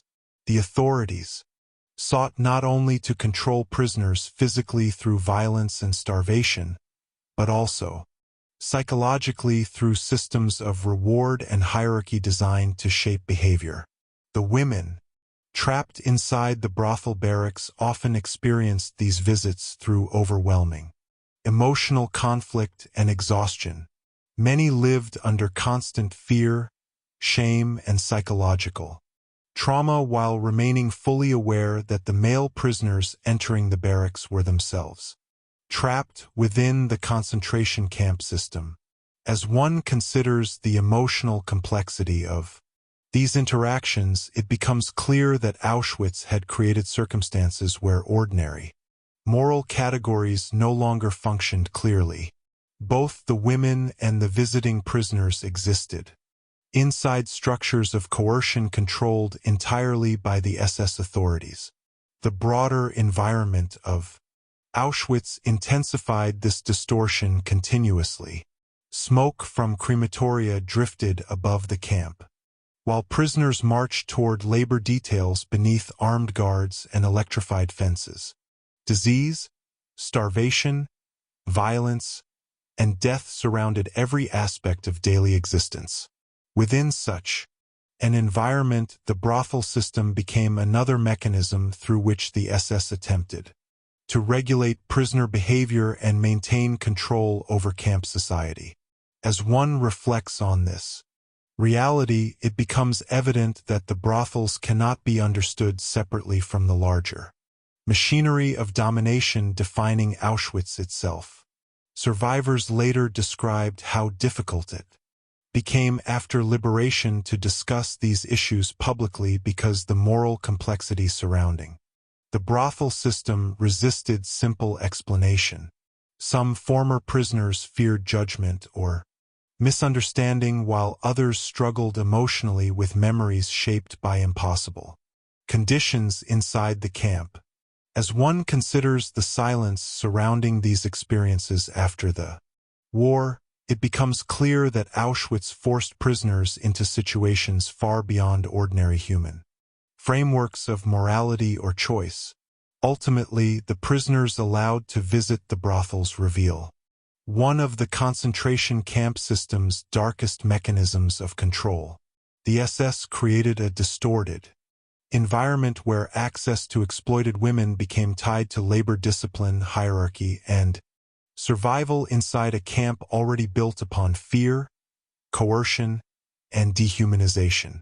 Both the women inside the barracks and the men permitted to enter them remained trapped within a system designed entirely around domination rather than genuine human freedom.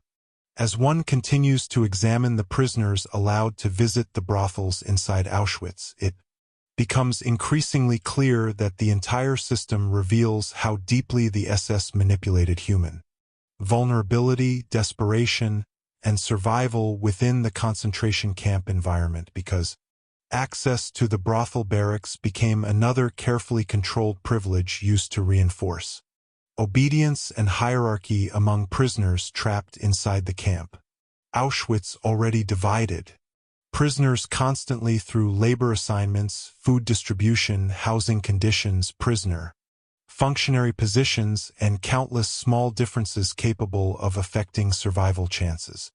Within this atmosphere of fear and scarcity, even limited privileges could carry enormous psychological power.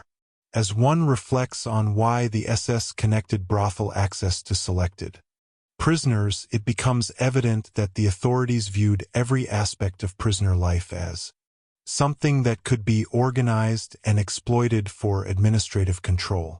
The men permitted to visit the brothel barracks generally belonged to categories of prisoners considered useful to camp administration or industrial labor operations. Some worked in positions connected to maintaining order within the camp, while others were viewed as productive laborers valuable to the Nazi war economy. As one considers the conditions shaping these privileges, it becomes clear that the SS attempted to create incentives encouraging obedience and productivity even inside an environment built upon violence and coercion. The brothel system therefore functioned less as a private or personal arrangement and more as another instrument within Auschwitz's machinery of discipline. Yet despite receiving access, the male prisoners themselves remained trapped inside the concentration camp system. They continued living beneath armed guards, electrified fences, starvation, disease, punishment, and the constant threat of death. As one reflects on the emotional reality surrounding these visits, it becomes evident that nothing inside the brothel barracks existed outside SS authority. The men entering these spaces did so within conditions shaped entirely by coercion and psychological distortion rather than genuine autonomy or intimacy. Many prisoners reportedly experienced deep discomfort or emotional conflict regarding the brothel system. Some refused participation entirely because they viewed the exploitation of fellow prisoners as morally unbearable despite the brutal conditions surrounding camp life. Others feared disease, shame, or psychological consequences connected to the barracks. As one considers why certain inmates rejected these privileges, it becomes clear that even inside Auschwitz, many prisoners still struggled to preserve fragments of moral identity despite the camp's effort to destroy ordinary human frameworks completely. The women trapped inside the brothel barracks also experienced these interactions through layers of trauma and emotional exhaustion. They remained prisoners, forced into exploitation under total SS control while existing inside an environment where genuine consent could not meaningfully exist. As one reflects on the emotional complexity surrounding the brothel system, it becomes evident that both the women and the visiting prisoners occupied deeply damaged psychological spaces created by Auschwitz itself. The camp had transformed human relationships into distorted mechanisms shaped by survival, fear, hierarchy, and domination. The SS authorities understood the psychological value of such systems clearly. By controlling privileges and creating divisions among prisoners, the camp administration weakened solidarity while reinforcing dependence upon SS power. As one considers the broader structure of Auschwitz, it becomes clear that the brothel system served administrative and ideological functions far beyond the immediate exploitation occurring inside the barracks. The authorities sought to manipulate behavior, regulate prisoner relationships, and reinforce the hierarchy upon which camp control depended. The broader atmosphere of Auschwitz intensified the surreal and disturbing nature of this system continuously. Smoke from crematoria drifted through the camp while prisoners collapsed from exhaustion during labor details, and disease spread through overcrowded barracks. Within such a landscape of mass suffering and death, the brothel system revealed how completely the concentration camp sought to dominate even the most intimate dimensions of human existence. As one reflects on this reality, it becomes evident that Auschwitz extended control far beyond physical imprisonment alone. The camp attempted to regulate desire, vulnerability, emotional survival, and social relationships according to SS priorities. After liberation, many former prisoners connected to the brothel system remained silent about these experiences because public discussion often failed to capture the coercive and morally distorted conditions shaping life inside Auschwitz. Survivors feared judgment, misunderstanding, or simplistic interpretations from societies unable to comprehend survival within such extreme circumstances. As one reflects on this silence, it becomes evident that the emotional wounds connected to the brothel system extended far beyond the years of imprisonment themselves. Ultimately, the prisoners allowed to visit the brothels reveal one of the darkest truths about Auschwitz. The concentration camp system manipulated desperation, hierarchy, and survival in order to control prisoners psychologically as well as physically. The brothel barracks became another hidden mechanism through which the SS attempted to dominate human behavior inside a world where ordinary morality, intimacy, and freedom had already been shattered by terror and coercion. Chapter 3. Segment 2. How the SS used the brothels as a reward system. As one continues deeper into understanding the brothel system inside Auschwitz concentration camp, it becomes increasingly clear that the SS authorities viewed these barracks not primarily through the lens of human intimacy, but as another administrative mechanism designed to manipulate prisoner behavior, reinforce hierarchy, and maintain control inside the concentration camp system. Auschwitz already functioned through carefully structured systems of reward and punishment. Food rations, labor assignments, indoor work details, prisoner functionary positions, access to certain supplies, and even survival chances often depended upon how useful or obedient prisoners appeared to the camp authorities. Within this environment, the brothels became another calculated tool used by the SS to shape behavior inside the camp. As one reflects on why the authorities created such a system, it becomes evident that the brothels reveal how completely Auschwitz attempted to control not only prisoners' labor and physical movement, but also their psychological motivations and emotional vulnerabilities.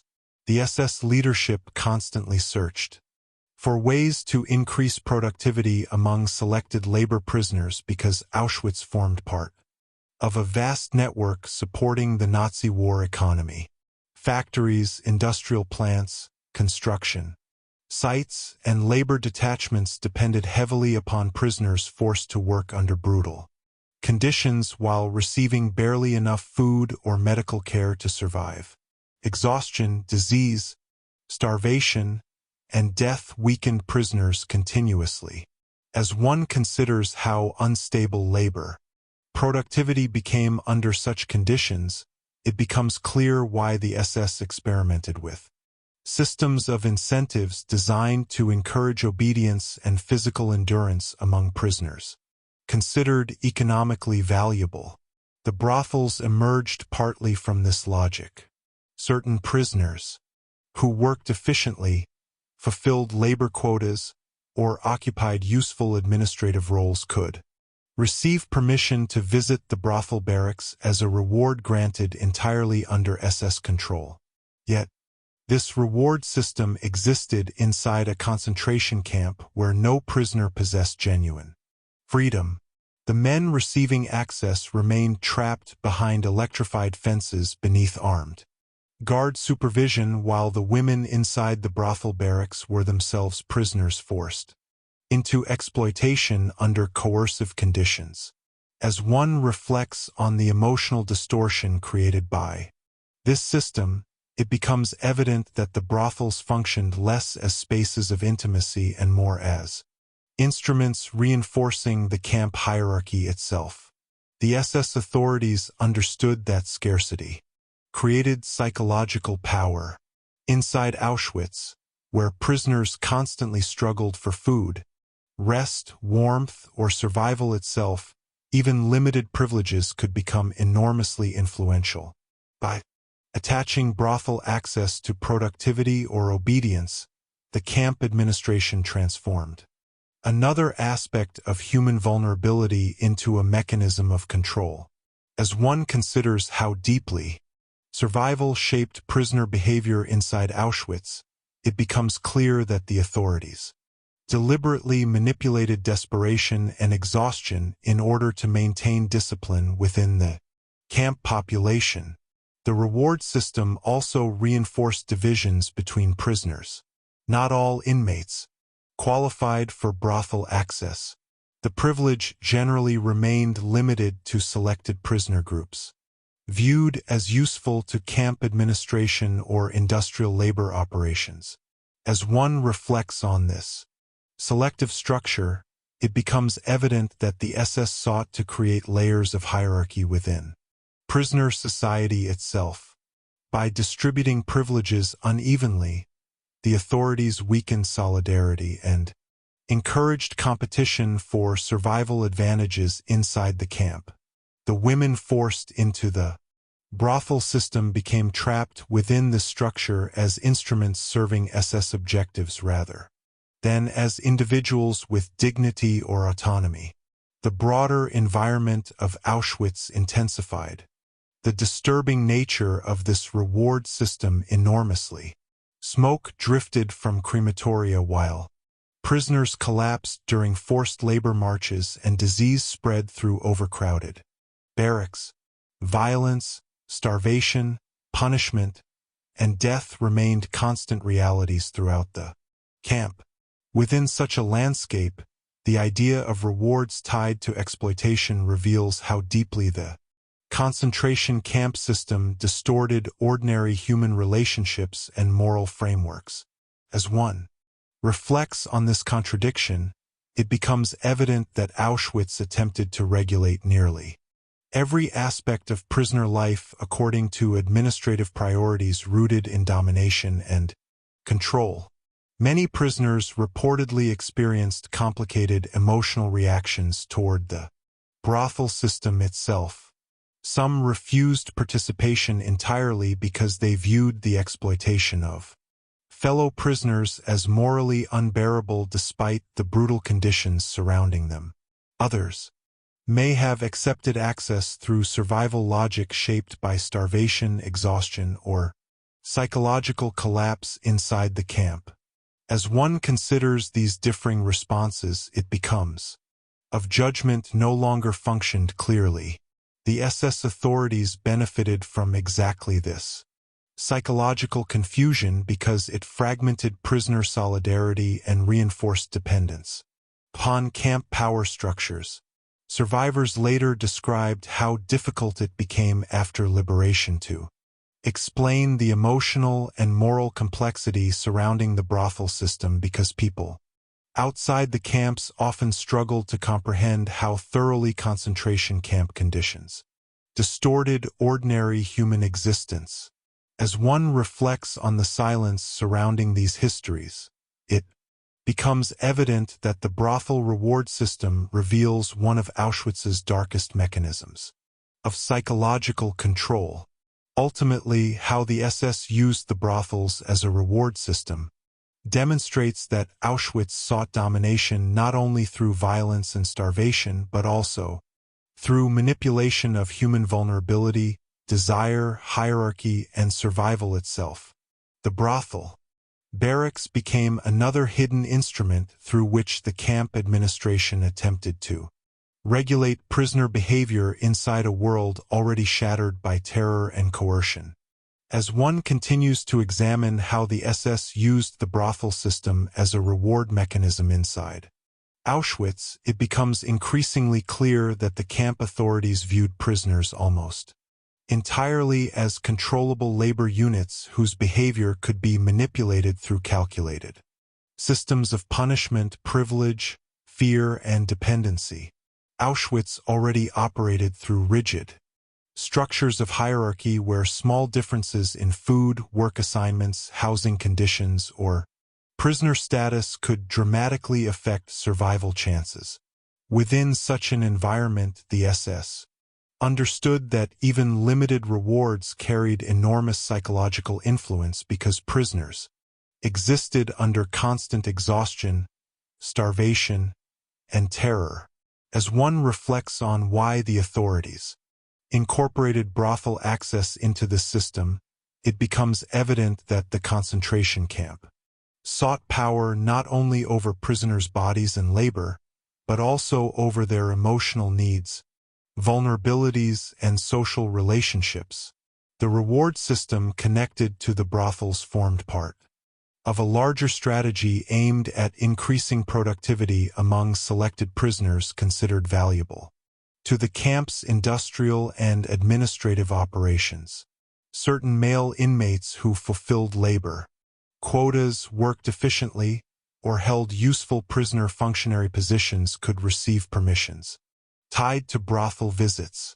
As one considers how carefully these privileges were distributed, it becomes clear that the SS deliberately created systems encouraging obedience and competition among prisoners rather than solidarity. The authorities hoped that rewards connected to survival or privilege would reinforce dependence upon the camp hierarchy itself. Yet the emotional reality surrounding this system remained deeply disturbing because the rewards operated entirely within a structure of coercion. The women inside the brothel barracks were themselves prisoners trapped under SS authority, while the men granted access remained imprisoned behind fences, guards, and violence. As one reflects on the conditions shaping these interactions, it becomes evident that Auschwitz had transformed human intimacy into another regulated mechanism serving camp administration rather than ordinary human connection. The broader atmosphere of the camp intensified the distortion surrounding the reward system continuously. Smoke from crematoria drifted above the camp while labor prisoners marched beneath armed guards toward exhausting work details, and disease spread through overcrowded barracks. Death remained constantly visible through selections, punishments, starvation, and physical collapse. Within such an environment, even the concept of reward became deeply warped by the brutality surrounding daily survival. As one considers this contradiction, it becomes clear that Auschwitz attempted to normalize exploitation within a world already defined by extreme dehumanization. The SS authorities understood that dividing prisoners psychologically strengthened camp control. By granting privileges only to selected inmates, the administration encouraged competition and resentment inside prisoner society while weakening broader solidarity against the system itself. As one reflects on this strategy, it becomes evident that the brothel system functioned politically as much as administratively. The authorities used access to the barracks not only to motivate labor productivity, but also to reinforce the fragmented hierarchy sustaining camp order. Many prisoners reportedly rejected participation in the brothel system despite eligibility because they recognized the exploitation underlying it or felt emotionally unable to engage with the system. Under such conditions, others may have accepted access because years of starvation, violence, exhaustion, and psychological destruction had shattered ordinary emotional responses. As one considers these different reactions, it becomes clear that Auschwitz forced prisoners into morally impossible circumstances where survival itself often became entangled with systems created by the camp authorities. The women forced into the brothel barracks bore the heaviest burden within this structure. They existed as prisoners denied genuine autonomy while simultaneously being transformed into instruments within the SS reward system. As one reflects on how thoroughly the authorities objectified these women, it becomes evident that the concentration camps sought control over every dimension of human vulnerability. The women's suffering became administratively useful to a system prioritizing labor discipline and domination above human dignity entirely. The bureaucratic organization surrounding the brothels reinforced this reality. Permissions, schedules, medical inspections, regulations, and surveillance transformed exploitation into another managed function within Auschwitz's administrative machinery. As one considers the cold organizational logic behind such systems, it becomes clear that the concentration camp normalized dehumanization through routine and bureaucracy as much as through overt violence. After liberation, many survivors connected to the brothel system struggled to discuss these experiences publicly because people outside the camps often interpreted the reward system through ordinary moral assumptions disconnected from concentration camp reality. Survivors feared judgment or misunderstanding because the world outside Auschwitz rarely grasped how thoroughly coercion shaped every aspect of prisoner existence. As one reflects on this silence, it becomes evident that the psychological damage caused by the brothel reward system extended far beyond the years of imprisonment themselves. Ultimately, how the SS used the brothels as a reward system reveals one of the most disturbing truths about Auschwitz. The camp authorities manipulated survival, hierarchy, and human vulnerability in order to maintain control over prisoners inside a world built entirely around coercion and terror. The brothel barracks became another hidden mechanism through which the concentration camps sought domination not only over bodies and labor, but also over human psychology and emotional survival itself. Chapter 3. Segment 3: Human Intimacy Turned into Camp Machinery.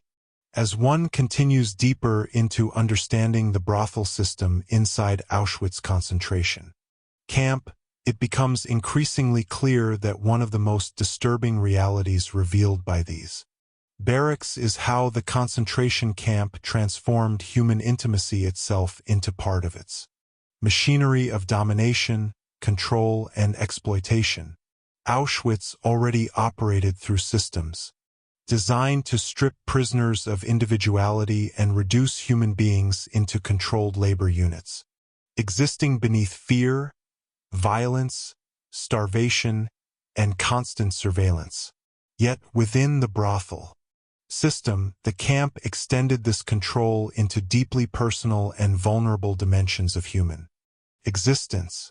As one reflects on how intimacy functioned inside such an environment, it becomes evident that the SS authorities attempted to regulate even emotional and bodily relationships, according to administrative priorities tied to labor discipline and prisoner management. The concentration camp system had already destroyed ordinary social structures long before prisoners encountered the brothel barracks. Families were separated during deportations, personal identities were reduced to numbers, and daily life became dominated by hunger, exhaustion, disease, and terror. Under such conditions, ordinary concepts of privacy, emotional safety, affection, or trust often became almost impossible to preserve. As one considers how thoroughly Auschwitz dismantled normal human relationships, it becomes clear why the brothel system represented something far more disturbing than exploitation alone. The camp transformed intimacy into another organized mechanism serving SS power. The women trapped inside the brothel barracks remained prisoners under total camp authority. Their bodies, schedules, medical examinations, movements, and survival all existed within structures controlled entirely by guards and administrators. The men permitted to enter the barracks also remained prisoners trapped inside the same machinery of coercion and fear. As one reflects on the conditions surrounding these encounters, it becomes evident that genuine human freedom could not exist inside such a system. The relationships created within the brothel barracks emerged entirely from a world shaped by domination, survival pressure, hierarchy, and psychological manipulation rather than voluntary emotional connection.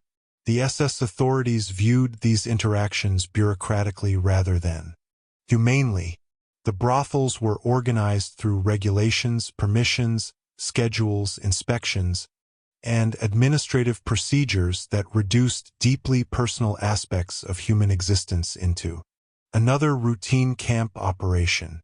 As one considers the coldness of this organizational structure, it becomes clear that Auschwitz sought to regulate not only labor and punishment but also intimacy itself. The camp treated emotional and physical vulnerability as something that could be managed, distributed, and exploited according to institutional priorities. The broader environment of Auschwitz intensified the disturbing nature of this system enormously. Smoke from crematoria drifted above the camp while prisoners marched toward exhausting labor details beneath electrified fences and armed guard towers. Disease spread through overcrowded barracks while selections and punishments created constant fear surrounding survival. Within such a landscape of mass suffering and death, the existence of regulated brothel barracks reveals how completely the camp attempted to dominate human life on every level. As one reflects on this contradiction, it becomes evident that Auschwitz transformed even the possibility of intimacy into another controlled space shaped entirely by terror and coercion. The emotional consequences of this system proved devastating for many survivors. The women forced into the brothel barracks often carried profound trauma connected not only to exploitation itself, but also to the destruction of emotional boundaries and personal dignity under camp control. Many later struggled with shame, silence, fear of judgment, and emotional isolation lasting decades after liberation. As one considers the psychological burden created by such experiences, it becomes clear that the camp's machinery extended far beyond physical imprisonment alone. Auschwitz invaded deeply personal dimensions of identity and emotional survival. The men involved in the brothel system also participation entirely because they recognized the exploitation underlying the system, while others may have accepted access through survival logic shaped by starvation, exhaustion, and psychological collapse. As one reflects on these complexities, it becomes evident that Auschwitz forced prisoners into situations where ordinary moral categories became deeply unstable. The camp deliberately created environments where human vulnerability itself could be manipulated and controlled administratively. The SS authorities benefited from this distortion because it reinforced their broader system of domination. By regulating intimacy through privileges and surveillance, the camp fragmented prisoner relationships while strengthening dependence upon SS power structures. As one considers the broader significance of the brothel system, it becomes clear that Auschwitz sought not merely to imprison bodies, but to reshape the entire emotional and social world of prisoners according to Nazi priorities. Survivors later described how difficult it became after the war to explain these realities to outsiders because ordinary society often struggled to comprehend how thoroughly concentration camp conditions transformed human existence itself. As one reflects on this silence, it becomes evident that the brothel barracks reveal one of Auschwitz's deepest violations. The camp turned human intimacy into machinery. Ultimately, human intimacy turned into camp machinery reveals one of the concentration camp system's darkest truths. Auschwitz extended its structures of domination into the most vulnerable dimensions of human life, transforming relationships, desire, survival, and emotional connection into controlled mechanisms operating beneath fear, coercion, and SS authority. As one continues to examine how human intimacy became part of the machinery inside Auschwitz, it becomes increasingly clear that the brothel system reveals the extraordinary extent to which the concentration camp attempted to dominate every aspect of human existence, because the SS authorities no longer viewed prisoners primarily as individuals with emotional lives or dignity, but as objects whose bodies, labor, relationships, and vulnerabilities could all be manipulated administratively. Auschwitz already functioned through relentless systems of control, regulating food, movement, labor, punishment, housing, medical treatment, and survival itself. Yet, the brothel barracks demonstrate that the camp sought influence even over areas of life usually considered deeply private and human. As one reflects on this reality, it becomes evident that the concentration camp attempted not only to imprison people physically, but to reorganize the emotional structure of human existence according to Nazi systems of power. The women forced into the brothel barracks experienced this domination directly. Their lives became organized through schedules, surveillance, inspections, and camp regulations imposed entirely under SS authority. The women possessed almost no genuine autonomy over their own bodies or futures, because every aspect of existence inside Auschwitz remained controlled by guards, bureaucracy, and fear. As one considers the emotional consequences of such total control, it becomes clear that the camp transformed intimacy itself into another form of imprisonment. The male prisoners allowed access to the brothels also existed within systems of coercion and hierarchy shaped by camp administration. These men remained prisoners trapped inside a world dominated by starvation, forced labor, violence, and psychological exhaustion. Access to the brothels emerged not through ordinary social or emotional relationships, but through permissions granted administratively by the SS as part of a broader reward structure connected to labor discipline and obedience. As one reflects on the meaning of such a system, it becomes evident that Auschwitz had converted human interaction into another controlled mechanism serving institutional power. The bureaucratic organization surrounding the brothel system reveals how coldly the camp approached human vulnerability. Permissions, schedules, medical inspections, records, and surveillance transformed deeply personal experiences into administrative procedures. As one considers this bureaucratic mentality, it becomes clear that Auschwitz normalized exploitation through organization itself. The camp did not treat the brothels as extraordinary or morally troubling spaces. Instead, they became another routine component within the concentration camp's machinery of control. The broader atmosphere of Auschwitz intensified the disturbing nature of this system continuously. Smoke from crematoria drifted through the camp while labor prisoners collapsed from exhaustion and disease spread through overcrowded barracks. Death remained visible everywhere through selections, executions, starvation, and physical collapse. Within this environment of mass suffering, the existence of regulated brothel barracks reveals how profoundly the camp had distorted ordinary human reality. As one reflects on these contradictions, it becomes evident that Auschwitz sought domination not only over physical survival but over emotional and social life itself. The psychological damage created by this system proved long-lasting for many survivors. Women forced into the brothel barracks often carried trauma connected to shame, emotional isolation, and fear of judgment for decades after liberation. Many remained silent about their experiences because public understanding rarely captured the coercive conditions surrounding camp survival. As one reflects on this silence, it becomes evident that the emotional wounds created by the brothel system extended far beyond the years of imprisonment themselves. The men connected to the system also occupied morally distorted positions shaped entirely by camp conditions.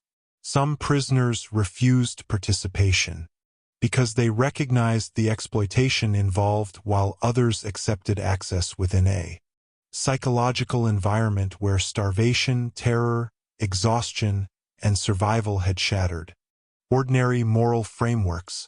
As one considers these complexities, it becomes clear that Auschwitz deliberately created situations where human relationships became entangled with systems of control and dependency. The SS authorities benefited enormously from this distortion because it weakened solidarity among prisoners while reinforcing the camp hierarchy. By regulating access to intimacy through privileges and surveillance, the authorities maintained psychological influence over prisoner behavior while transforming emotional vulnerability into another instrument of domination. As one reflects on the broader significance of this system, it becomes evident that Auschwitz attempted to colonize even the most intimate dimensions of human life. Under Nazi authority, survivors later struggled to explain these realities because ordinary society often sought simple moral categories that could not fully capture the impossible conditions created within the concentration camp. Yet understanding how intimacy became machinery inside Auschwitz remains essential because it reveals the extraordinary depth of dehumanization operating within the camp system. Ultimately, human intimacy turned into camp machinery reveals one of Auschwitz's most disturbing truths. The concentration camp sought power not only over prisoners' labor and survival, but also over their emotional worlds, relationships, vulnerability, and bodily existence itself, transforming even the most human dimensions of life into controlled functions within a machinery built entirely around terror and domination. Chapter 4. Segment 1. Trauma that did not end with the war. As one continues deeper into understanding the lives of the women forced into the brothel system at Auschwitz concentration camp, it becomes increasingly clear that liberation from the camp did not bring an immediate end to their suffering because the trauma connected to exploitation, shame, silence, and emotional isolation often followed survivors for decades after the war itself had ended. Auschwitz already left profound psychological scars upon nearly everyone who endured imprisonment within its fences. Starvation, forced labor, violence, disease, separation from family, and constant exposure to death shaped survivors emotionally for the rest of their lives. Yet for many women forced into the brothel barracks, another hidden burden remained, one tied to experiences that many felt unable to explain openly even after freedom returned.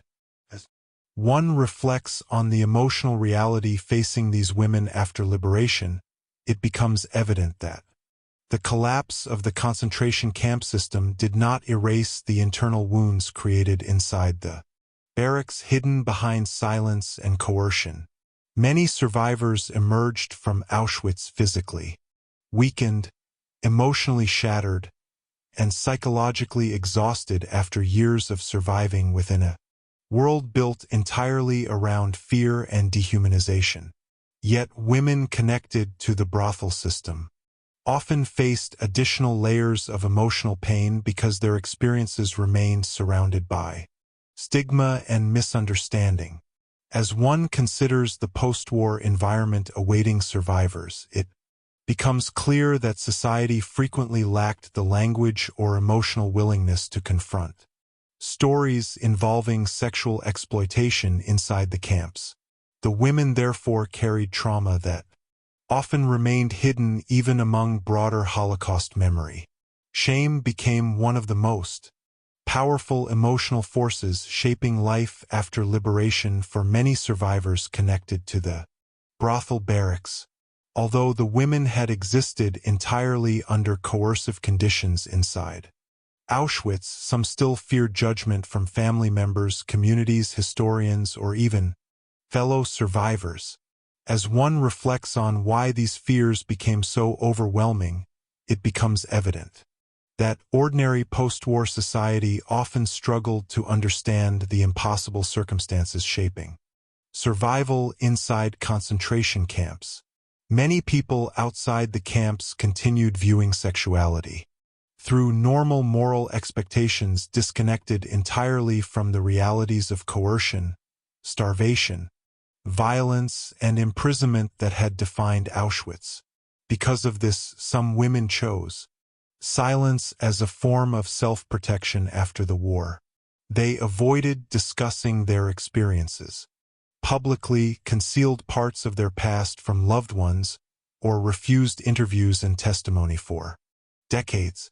As one considers the emotional burden created by carrying such memories privately, it becomes clear that liberation did not necessarily restore emotional freedom. The women often remained psychologically trapped by memories they feared could expose them to misunderstanding or rejection if spoken aloud. The broader trauma of Auschwitz also remained deeply connected to these experiences. Survivors continued struggling with nightmares, anxiety, grief, depression, emotional numbness, and intrusive memories long after the camp disappeared.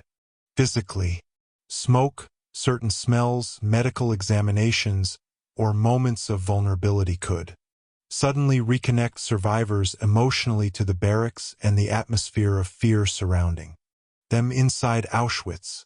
As one reflects on how trauma attaches itself to sensory memory, it becomes evident why many women found these experiences impossible simply to leave behind. After liberation, the silence surrounding the brothel system after the war intensified this suffering enormously.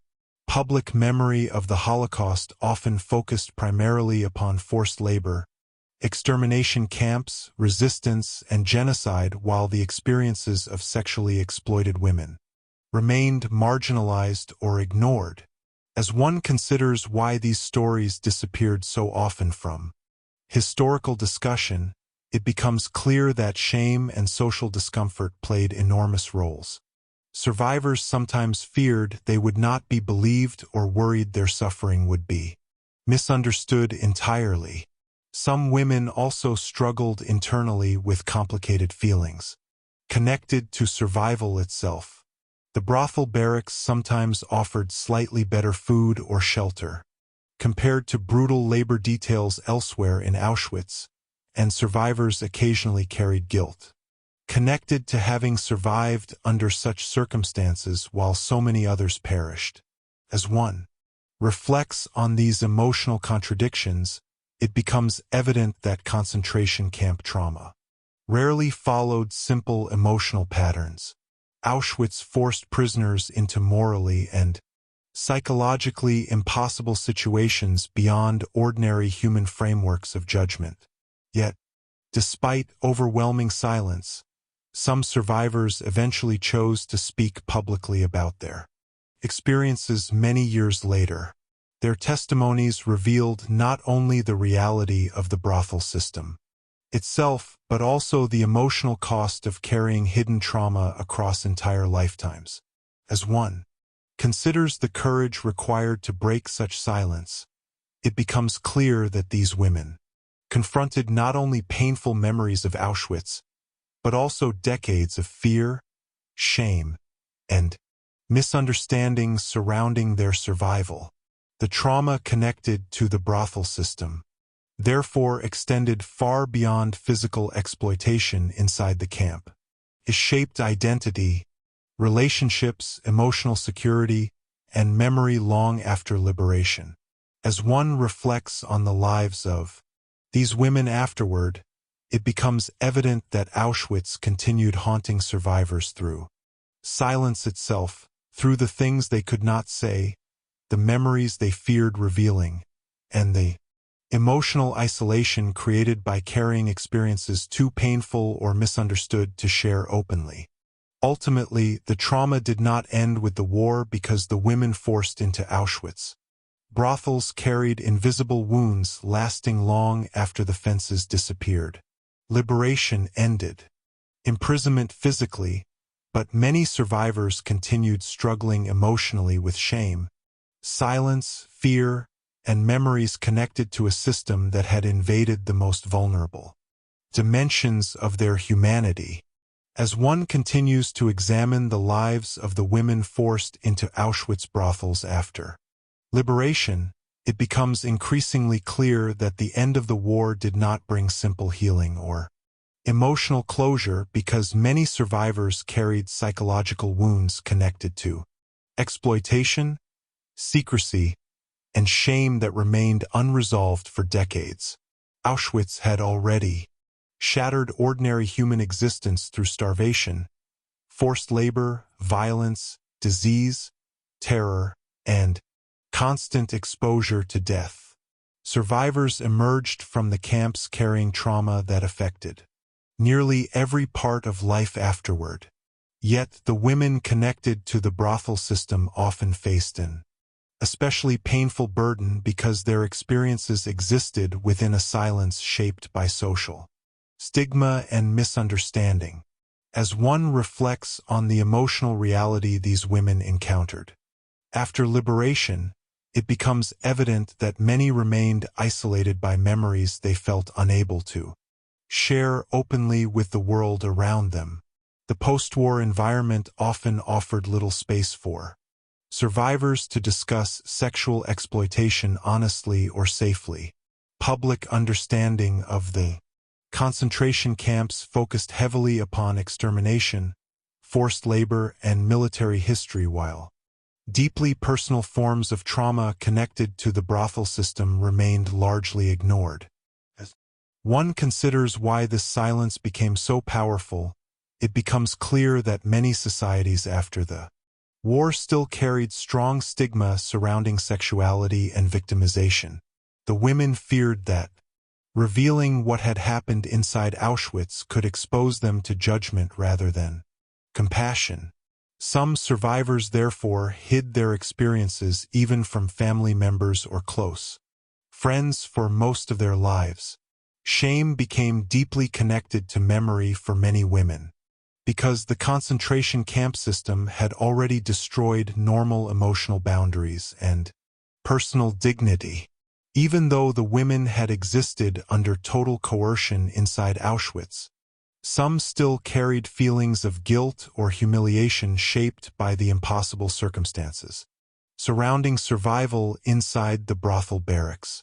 As one reflects on these emotional contradictions, it becomes evident that trauma often survives through distorted self-perception, created by abuse and social silence. The women were victims of exploitation imposed by the SS, yet many continued fearing how others might interpret their survival afterward. Psychological trauma from Auschwitz also continued shaping daily life long after liberation. Survivors frequently struggled with nightmares, fear, depression, emotional numbness, anxiety, and painful sensory memories tied to the camp environment. Certain smells, medical procedures, uniforms, or moments of vulnerability could suddenly revive memories connected to the brothel barracks and the atmosphere of coercion surrounding them. As one considers how deeply trauma becomes attached to the body and memory, it becomes clear why many survivors found it impossible simply to move on after the war ended.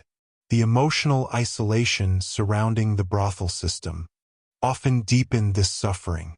Some women avoided relationships or struggled emotionally with Intimacy because the concentration camp had transformed vulnerability itself into a site of control. And exploitation. Others feared rejection if their experiences became known publicly. As one reflects on the lifelong consequences of such fears, it becomes evident that the damage created by Auschwitz extended far beyond the years spent behind fences and guard towers. The camp's impact continued shaping identity, trust, emotional security, and personal relationships long after liberation. Many survivors also encountered frustration when broader Holocaust memory overlooked or minimized the experiences of women forced into sexual exploitation. Historians, communities, and even survivor organizations sometimes focused more heavily upon other aspects of camp history while the brothel system remained hidden beneath silence. As one reflects on why these stories remained marginalized for so long, it becomes clear that discomfort surrounding sexuality and trauma contributed heavily to historical neglect. The women trapped inside the brothel barracks became some of the least visible victims of Auschwitz despite the profound suffering they endured. Yet over time, some survivors gradually chose to break their silence publicly. Interviews, memoirs, testimonies, and historical research eventually revealed more about the brothel system and the women forced into it. As one considers the courage required for survivors to speak after decades of silence, it becomes evident that these testimonies represented acts of emotional resistance against shame and historical erasure itself. The women who spoke publicly forced the world to confront another hidden dimension of Auschwitz that had remained obscured for too long. Their stories reveal that trauma connected to the brothel system did not end with liberation because the women carried invisible emotional wounds shaped by coercion, exploitation, and silence across entire lifetimes. Ultimately, trauma that did not end with the war reveals one of the most painful truths about Auschwitz.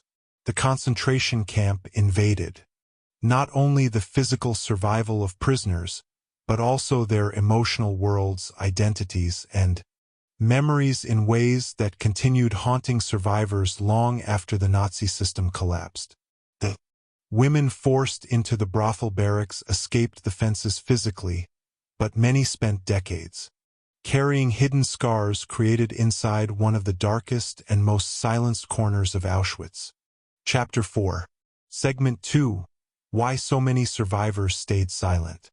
As one continues deeper into understanding the lives of the women forced into the brothel system at Auschwitz concentration camp after liberation, it becomes increasingly clear that one of the most haunting aspects of their story is how many survivors remained silent for decades because the emotional burden surrounding shame, fear, trauma, and misunderstanding often felt too overwhelming to speak aloud.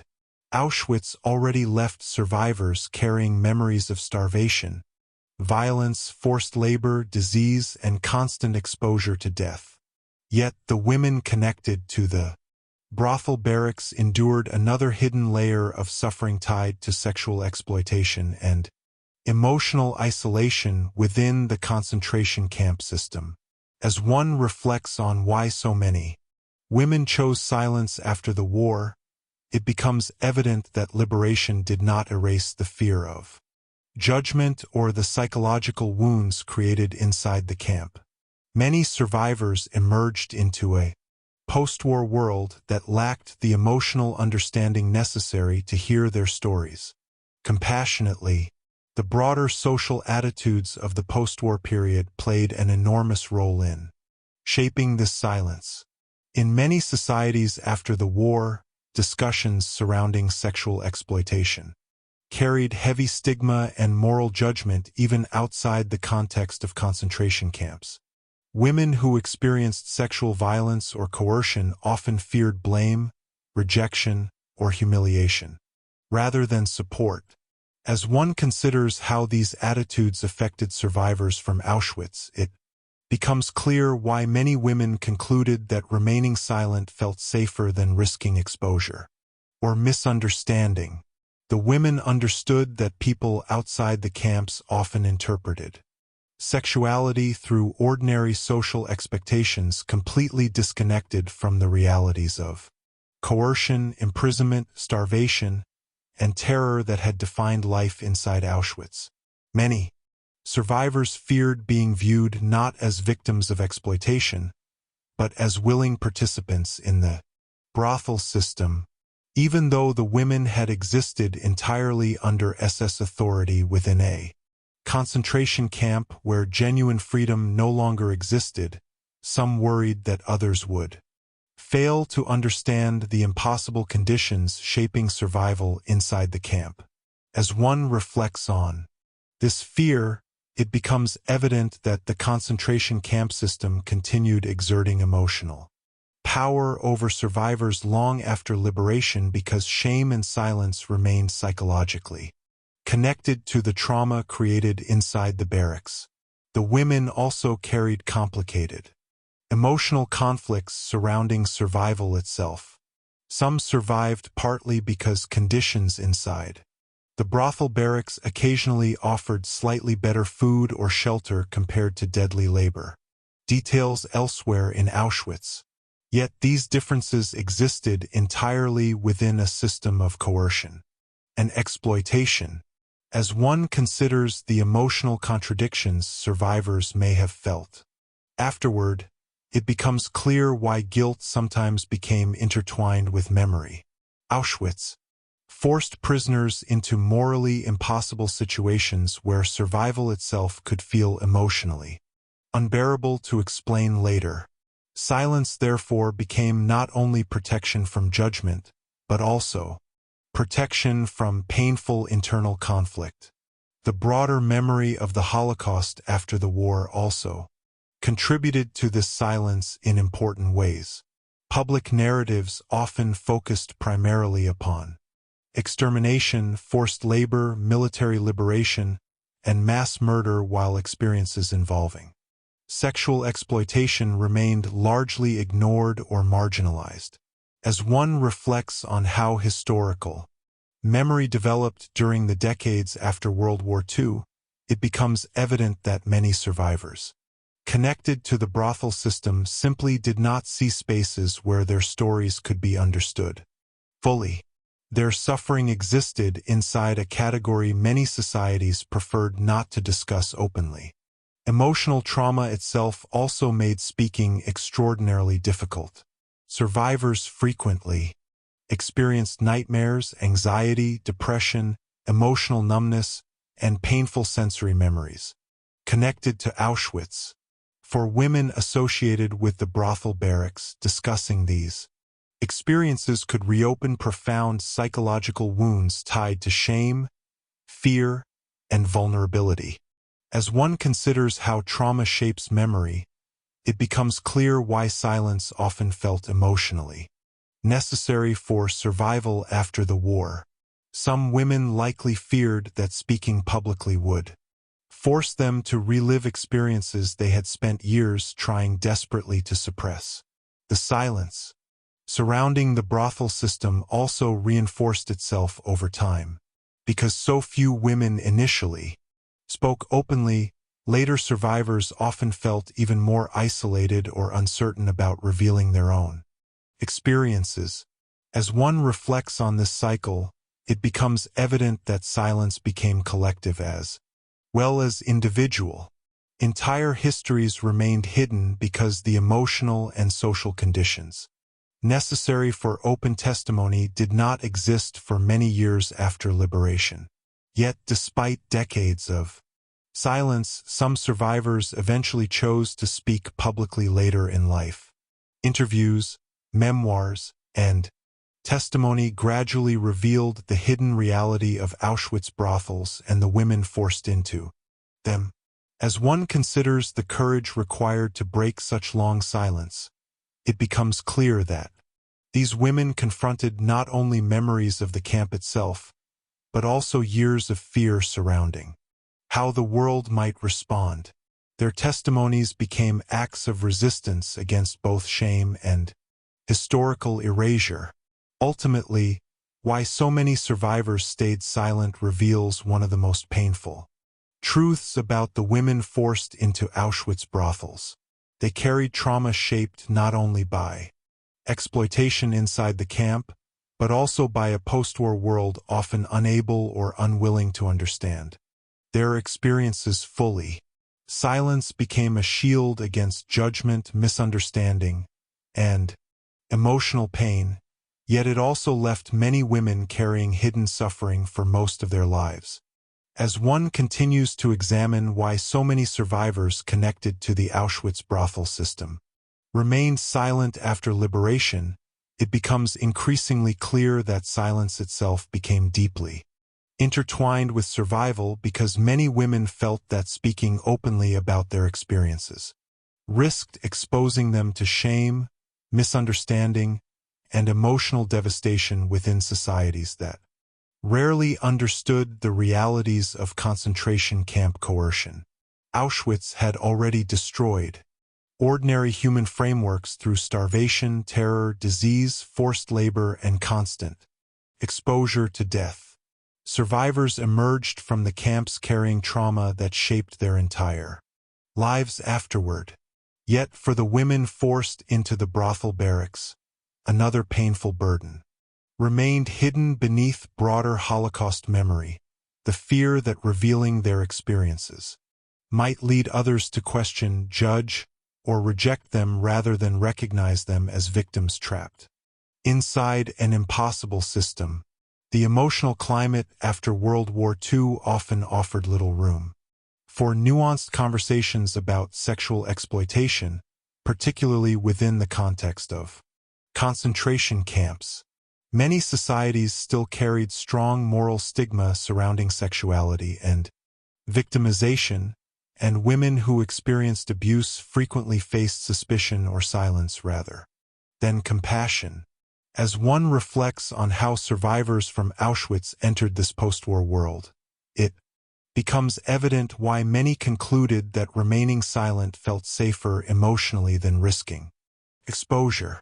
The women understood that outsiders who had never experienced the camps often failed to comprehend how completely freedom and ordinary moral choice had disappeared inside Auschwitz.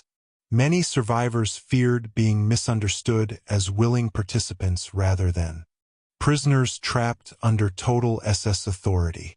Even though the brothel system operated entirely through coercion within a concentration camp environment, survivors often worried that others would interpret their experiences through ordinary social expectations disconnected from the realities of starvation, fear, violence, and survival.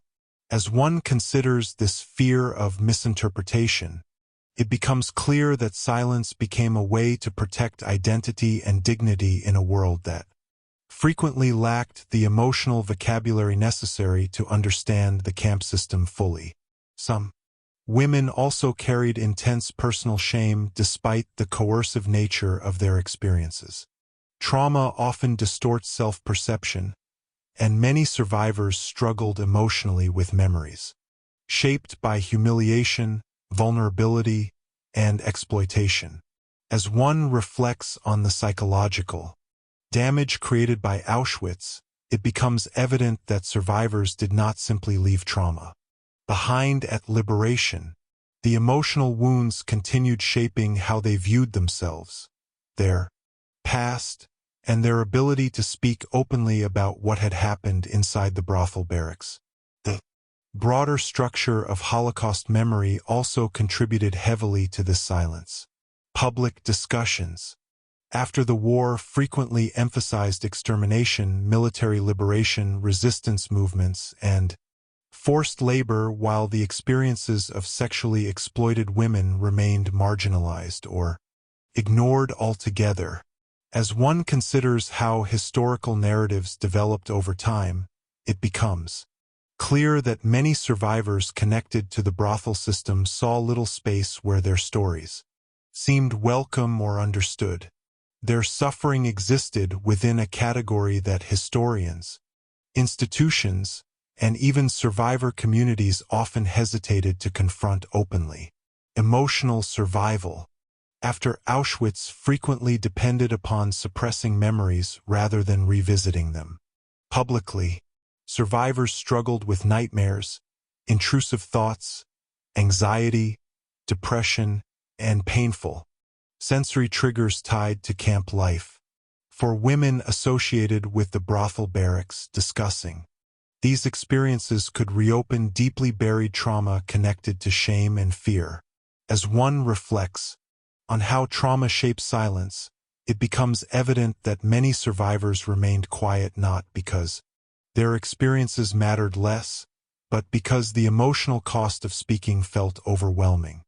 Some women also feared the impact such revelations could have upon families and personal relationships. After building new lives following liberation, survivors sometimes worried that revealing their connection to the brothel system might alter how spouses, children, or communities viewed them. As one considers the emotional vulnerability required to disclose such experiences, it becomes clear why many women chose secrecy instead.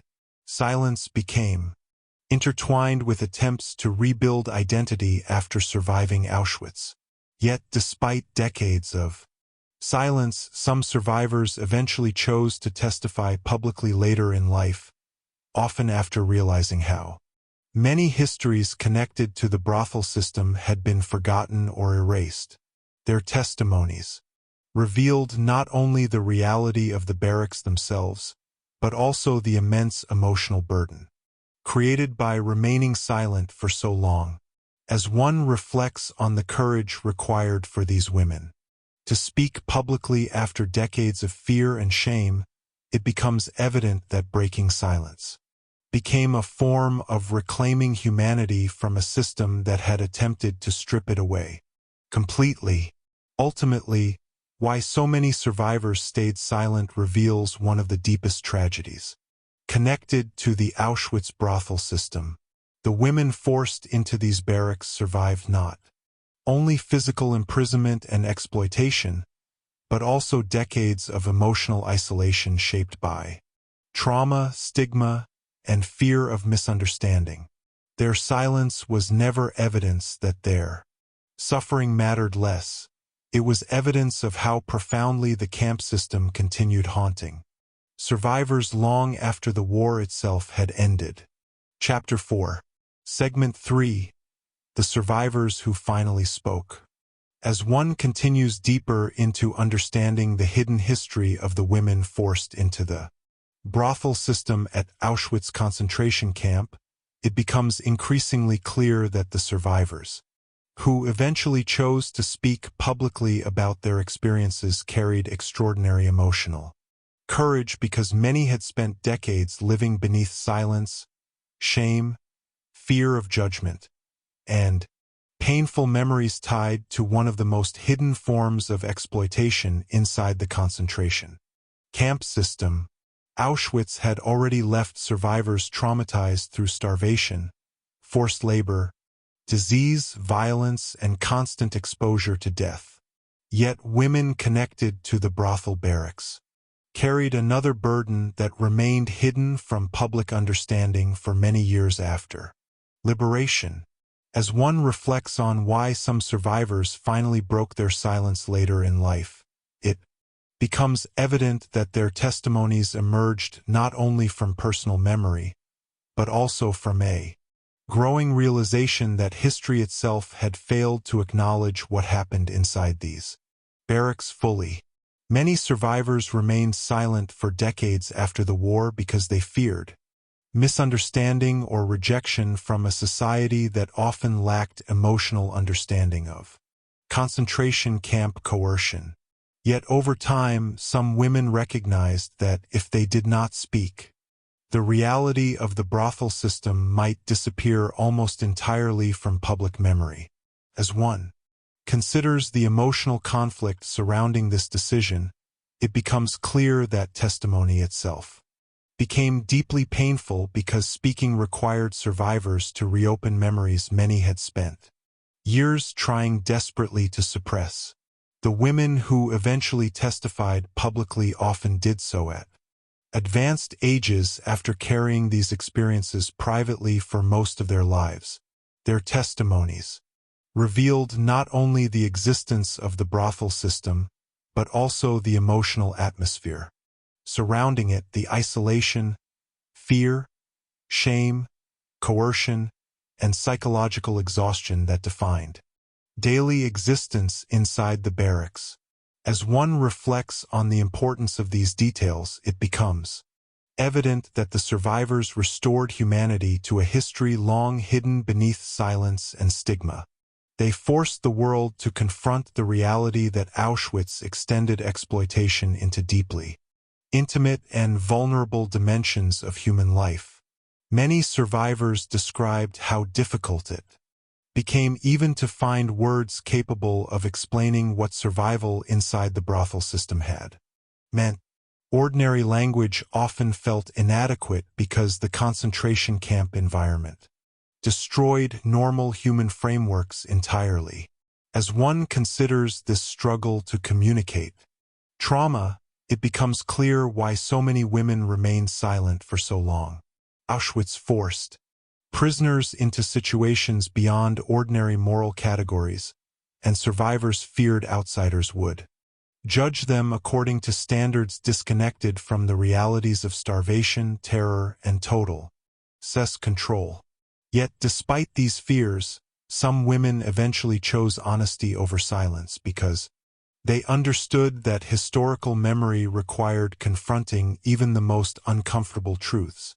Their testimonies revealed that the brothel barracks were not marginal or accidental spaces inside Auschwitz. They formed part of the larger machinery of domination controlling prisoner labor, behavior, emotional vulnerability, and survival itself. As one reflects on this realization, it becomes evident that the survivors who spoke publicly challenged simplified narratives about the concentration camps by exposing another hidden layer of exploitation operating beneath SS authority. The emotional cost of speaking remained enormous for many women. Revisiting memories connected to shame, fear, and exploitation often reopened psychological wounds that had never fully healed. Some survivors described feeling physically ill or emotionally overwhelmed during interviews and testimony. As one considers the emotional burden attached to these moments, it becomes clear that speaking publicly required confronting not only the trauma of Auschwitz itself, but also decades of silence and social stigma surrounding their experiences. Afterward, the broader historical environment also changed gradually over time in ways that allowed more survivors to speak openly. Historians, researchers, journalists, and documentary projects began exploring previously marginalized aspects of concentration camp history, including sexual exploitation and the brothel system. As one reflects on this shift, it becomes evident that survivors often needed reassurance that their stories would finally be treated with seriousness and compassion rather than judgment or sensationalism. The women who testified publicly therefore played an essential role in expanding historical understanding of Auschwitz itself. Their experiences revealed how deeply the camp attempted to dominate prisoners, emotionally and physically, while exposing the long-lasting psychological damage caused by systems of coercion hidden inside the concentration camp structure. As one considers the significance of their testimony, it becomes clear that these survivors did more than share personal memories. They challenged historical silence itself. Ultimately, the survivors who finally spoke reveal one of the most important truths about the Auschwitz brothel system. Despite decades of shame, trauma, and fear, some women eventually reclaimed their voices from a history that had hidden them for far too long. Their testimony ensured that the women trapped inside the brothel barracks would no longer remain invisible victims inside the larger story of Auschwitz. As one continues to examine the survivors who finally spoke about the brothel system inside Auschwitz, it becomes increasingly clear that these women carried not only personal memories of suffering, but also the weight of an entire hidden history that had remained largely invisible for decades because silence, stigma, and social discomfort had pushed their experiences to the margins of Holocaust memory. Auschwitz had already become a symbol of mass extermination, forced labor, terror, and genocide after the war. Yet within this vast history, the women forced into the brothel barracks often remained absent from public discussion despite the profound trauma they endured. As one reflects on why some survivors eventually chose to break this silence, it becomes evident that many realized their stories might disappear completely unless they spoke for themselves. For decades after liberation, many women avoided discussing their experiences because they feared misunderstanding or moral judgment from the outside world. Society frequently interpreted sexuality through ordinary expectations that could not capture the coercive reality of life inside concentration camps. As one considers the emotional vulnerability required to speak openly about exploitation under such circumstances, it becomes clear why testimony felt terrifying for many survivors. Revealing their connection to the brothel system meant exposing memories tied to humiliation, fear, and emotional pain that had shaped entire lifetimes. Yet over time, some women began recognizing that silence itself allowed important truths about Auschwitz to remain hidden. Historians and researchers slowly started examining the brothel system more seriously, while broader conversations about trauma and sexual violence became more open in some societies. As one reflects on this gradual shift, it becomes evident that survivors often needed decades before they believed the world might finally listen without condemnation. The women who spoke publicly revealed details about daily life inside the brothel barracks that had long remained absent from historical narratives.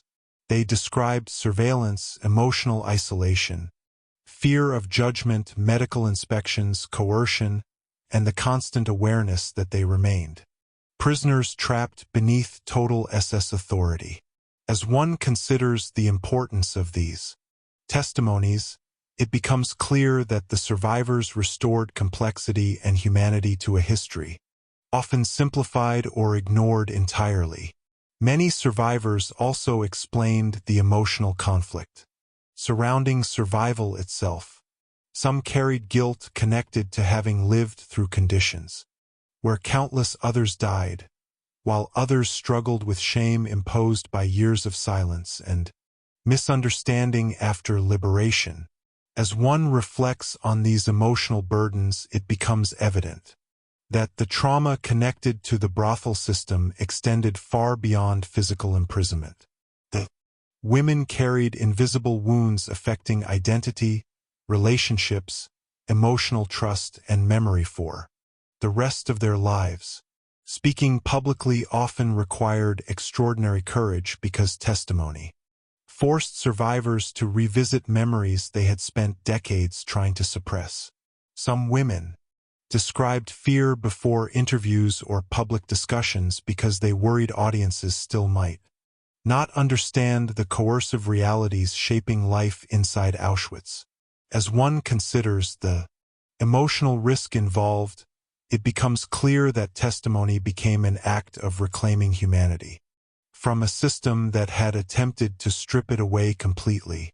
The women who finally spoke also challenged broader historical silence surrounding sexual exploitation during the Holocaust. Their testimonies forced historians, educators, and the public to confront uncomfortable truths about how the concentration camp system extended domination into intimate and deeply vulnerable aspects of prisoners' lives. As one reflects on the significance of this historical shift, it becomes evident that these survivors expanded understanding of Auschwitz itself by revealing forms of suffering long hidden behind stigma and secrecy. The broader world gradually began recognizing that the women forced into the brothel barracks were not marginal figures within camp history. They were victims trapped inside another mechanism of coercion created by the SS as part of Auschwitz's larger machinery of control. As one considers how long this recognition took to emerge, it becomes clear that historical silence can itself become another form of injustice against survivors whose suffering remains unacknowledged.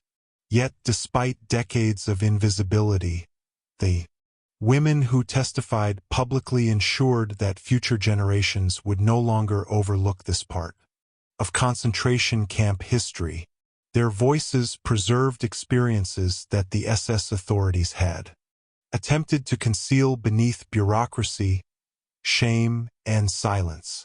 As one reflects on the courage of these survivors, it becomes evident that speaking openly after so many years represented more than personal testimony. It became resistance against forgetting itself. Ultimately, the survivors who finally spoke reveal one of the deepest truths about Auschwitz. Even after enduring exploitation, trauma, and decades of silence, some women still found the strength to reclaim their stories from history's shadows. Their testimony ensured that the hidden suffering inside the brothel barracks would no longer remain buried beneath fear and silence, but would survive as part of the full human reality of Auschwitz. Chapter 5. Segment 1. Why the story was ignored for so long. As one reaches the final chapter examining the women forced into the brothel system at Auschwitz concentration camp, it becomes increasingly clear that one of the most haunting aspects of this history is not only the suffering itself, but how long these stories remained hidden, marginalized, or ignored within broader public memory of the Holocaust because shame, stigma, social discomfort, and historical silence combined to keep the experiences of these women pushed into the shadows for decades after the war ended.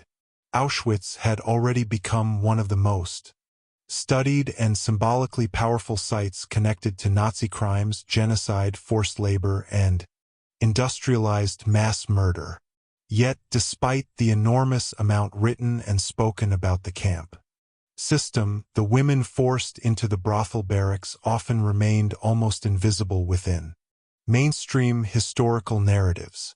As one reflects on why this happened, it becomes evident that the silence surrounding these women reveals not only the trauma created inside Auschwitz, but also the difficulties societies faced in confronting forms of suffering connected to sexual exploitation and emotional vulnerability. One of the most important reasons this history remained hidden involved the emotional and social stigma surrounding sexuality after World War II. In many societies during the decades following the war, conversations about sexual exploitation, coercion, and abuse carried heavy moral judgment, especially toward women. Survivors feared that speaking openly about their experiences inside the brothel system might expose them to shame, rejection, or misunderstanding rather than compassion. As one considers the emotional climate facing these women after liberation, it becomes clear why many chose silence instead. The women understood that outsiders often interpreted sexuality through ordinary moral frameworks completely disconnected from the realities of starvation, terror, coercion, and imprisonment that had defined Auschwitz. Public Holocaust memory itself also developed in ways that contributed to this silence. Early discussions and historical studies often focused heavily upon extermination camps, military liberation, political persecution, resistance movements, and forced labor, while experiences involving sexual exploitation remained largely unspoken. As one reflects on how historical narratives are shaped over time, it becomes evident that some forms of suffering become easier for societies to acknowledge publicly than others. The brothel system occupied an emotionally uncomfortable space that many institutions, historians, and communities hesitated to confront openly for decades. The women themselves often remained silent because the trauma connected to the brothel barracks extended far beyond physical imprisonment. Many survivors carried deep emotional wounds tied to shame, fear of judgment, and painful memories they struggled even to explain to themselves. As one considers how trauma shapes silence, it becomes clear that the absence of testimony did not mean these experiences mattered less. In many cases, the opposite was true. The emotional burden attached to these memories became so overwhelming that speaking publicly felt impossible for many women. The concentration camp system itself also contributed to later historical silence because the brothel barracks had operated as partially hidden spaces even during the war. Strict SS control, secrecy, surveillance, and emotional isolation surrounded these barracks, while many ordinary prisoners inside Auschwitz knew little about the actual conditions within them beyond rumors or fragmented information. As one reflects on how hidden these spaces remained during the camp's operation, it becomes evident why the brothel system disappeared more easily from public understanding afterward. The women connected to these barracks often occupied invisible positions both inside and outside the camp. Broader cultural attitudes toward female sexuality and victimhood further deepened this neglect. In many post-war societies, women who experienced sexual exploitation frequently faced suspicion or stigma rather than recognition as victims. As one considers how these attitudes affected Holocaust survivors, it becomes clear why many feared revealing experiences tied to the brothel system. The women worried that public disclosure might redefine how families, communities, or future generations viewed them personally. Historians and researchers also initially paid limited attention to sexual exploitation within concentration camps, because documentary evidence remained fragmented and survivor testimony scarce due to decades of silence. As one reflects on this gap in historical research, it becomes evident that entire areas of suffering can remain hidden when survivors feel unable to speak and institutions fail to ask difficult questions. Yet over time, gradual changes in scholarship, survivor testimony, and public understanding began challenging this silence. Researchers started exploring previously marginalized aspects of Holocaust history, while some survivors finally felt able to share their experiences publicly later in life. As one considers the significance of this shift, it becomes clear that recovering the history of the brothel system required confronting painful emotional realities many societies had long preferred to avoid. Ultimately, why this story was ignored for so long reveals one of the deepest tragedies connected to the women forced into Auschwitz brothels. Their suffering remained hidden not because it mattered less, but because shame, trauma, secrecy, and social discomfort combined to silence some of the most vulnerable victims inside the concentration camp system. The long silence surrounding these women became part of the tragedy itself. As one continues to examine why the history of the women forced into Auschwitz brothels remained ignored for so long, it becomes increasingly clear that this silence reflected both the trauma carried by survivors and the discomfort of societies unwilling to confront certain forms of suffering openly because stories involving sexual exploitation often existed outside the narratives. Many people preferred to associate with Holocaust memory. Auschwitz had already become a global symbol of genocide, mass extermination, forced labor, and Nazi brutality after the war. Yet, within that enormous historical landscape, the women trapped inside the brothel barracks remained among the least visible victims for decades. As one reflects on how such a hidden history could disappear within one of the most studied concentration camps in history, it becomes evident that silence itself became another consequence of the trauma created inside Auschwitz. The women forced into the brothel system often emerged from the war carrying deep fear of judgment from the outside world, even though their experiences occurred entirely under coercive conditions inside a concentration camp. Many survivors understood that post-war societies frequently interpreted sexuality through ordinary moral expectations disconnected from camp reality. As one considers how vulnerable these women must have felt after liberation, it becomes clear why many feared revealing their experiences publicly. They worried that others might misunderstand them, question their victimhood, or reduce their suffering to stigma rather than compassion. Public conversations about sexual violence and exploitation remained extremely limited in many societies during the decades following World War II. Women who experienced abuse often encountered silence, shame, or disbelief rather than emotional support. As one reflects on this social climate, it becomes evident that many survivors connected to the brothel system had little reason to trust that the world would respond kindly if they spoke openly about what had happened inside Auschwitz.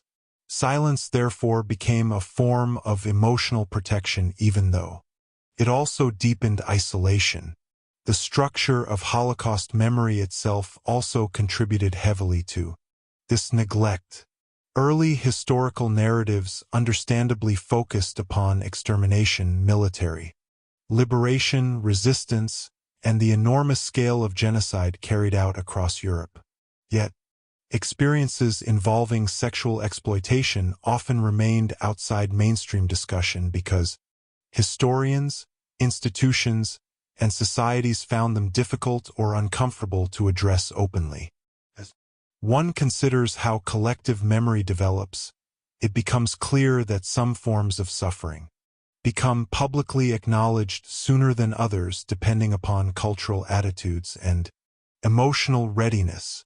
The hidden nature of the brothel system during the war further complicated later historical understanding. The barracks operated under strict SS control while secrecy, surveillance, and stigma isolated the women inside from broader prisoner society. Many prisoners inside Auschwitz knew little about the actual experiences of the women forced into these spaces, beyond rumors or fragmented information. As one reflects on how concealed the system remained, even during the camp's operation, it becomes evident why public awareness afterward developed so slowly. The survivors themselves often struggled psychologically with speaking because trauma connected to the brothel system remained deeply painful long after liberation. Many carried shame, fear, anxiety, nightmares, emotional numbness, and memories tied to humiliation and coercion. As one considers the emotional cost of revisiting such experiences publicly, it becomes clear why some women remain silent for most or all of their lives. The absence of testimony did not reflect weakness or lack of importance. Instead, it reflected how profoundly Auschwitz damaged emotional trust and personal identity. Broader cultural attitudes toward women also played a significant role in keeping this history hidden. In many post-war societies, Women who survived sexual exploitation often feared social rejection or misunderstanding. As one reflects on the vulnerability of Holocaust survivors rebuilding lives after unimaginable trauma, it becomes evident why many chose secrecy instead of risking further emotional harm. Some women likely feared how family members, spouses, or communities might react if the truth became known publicly.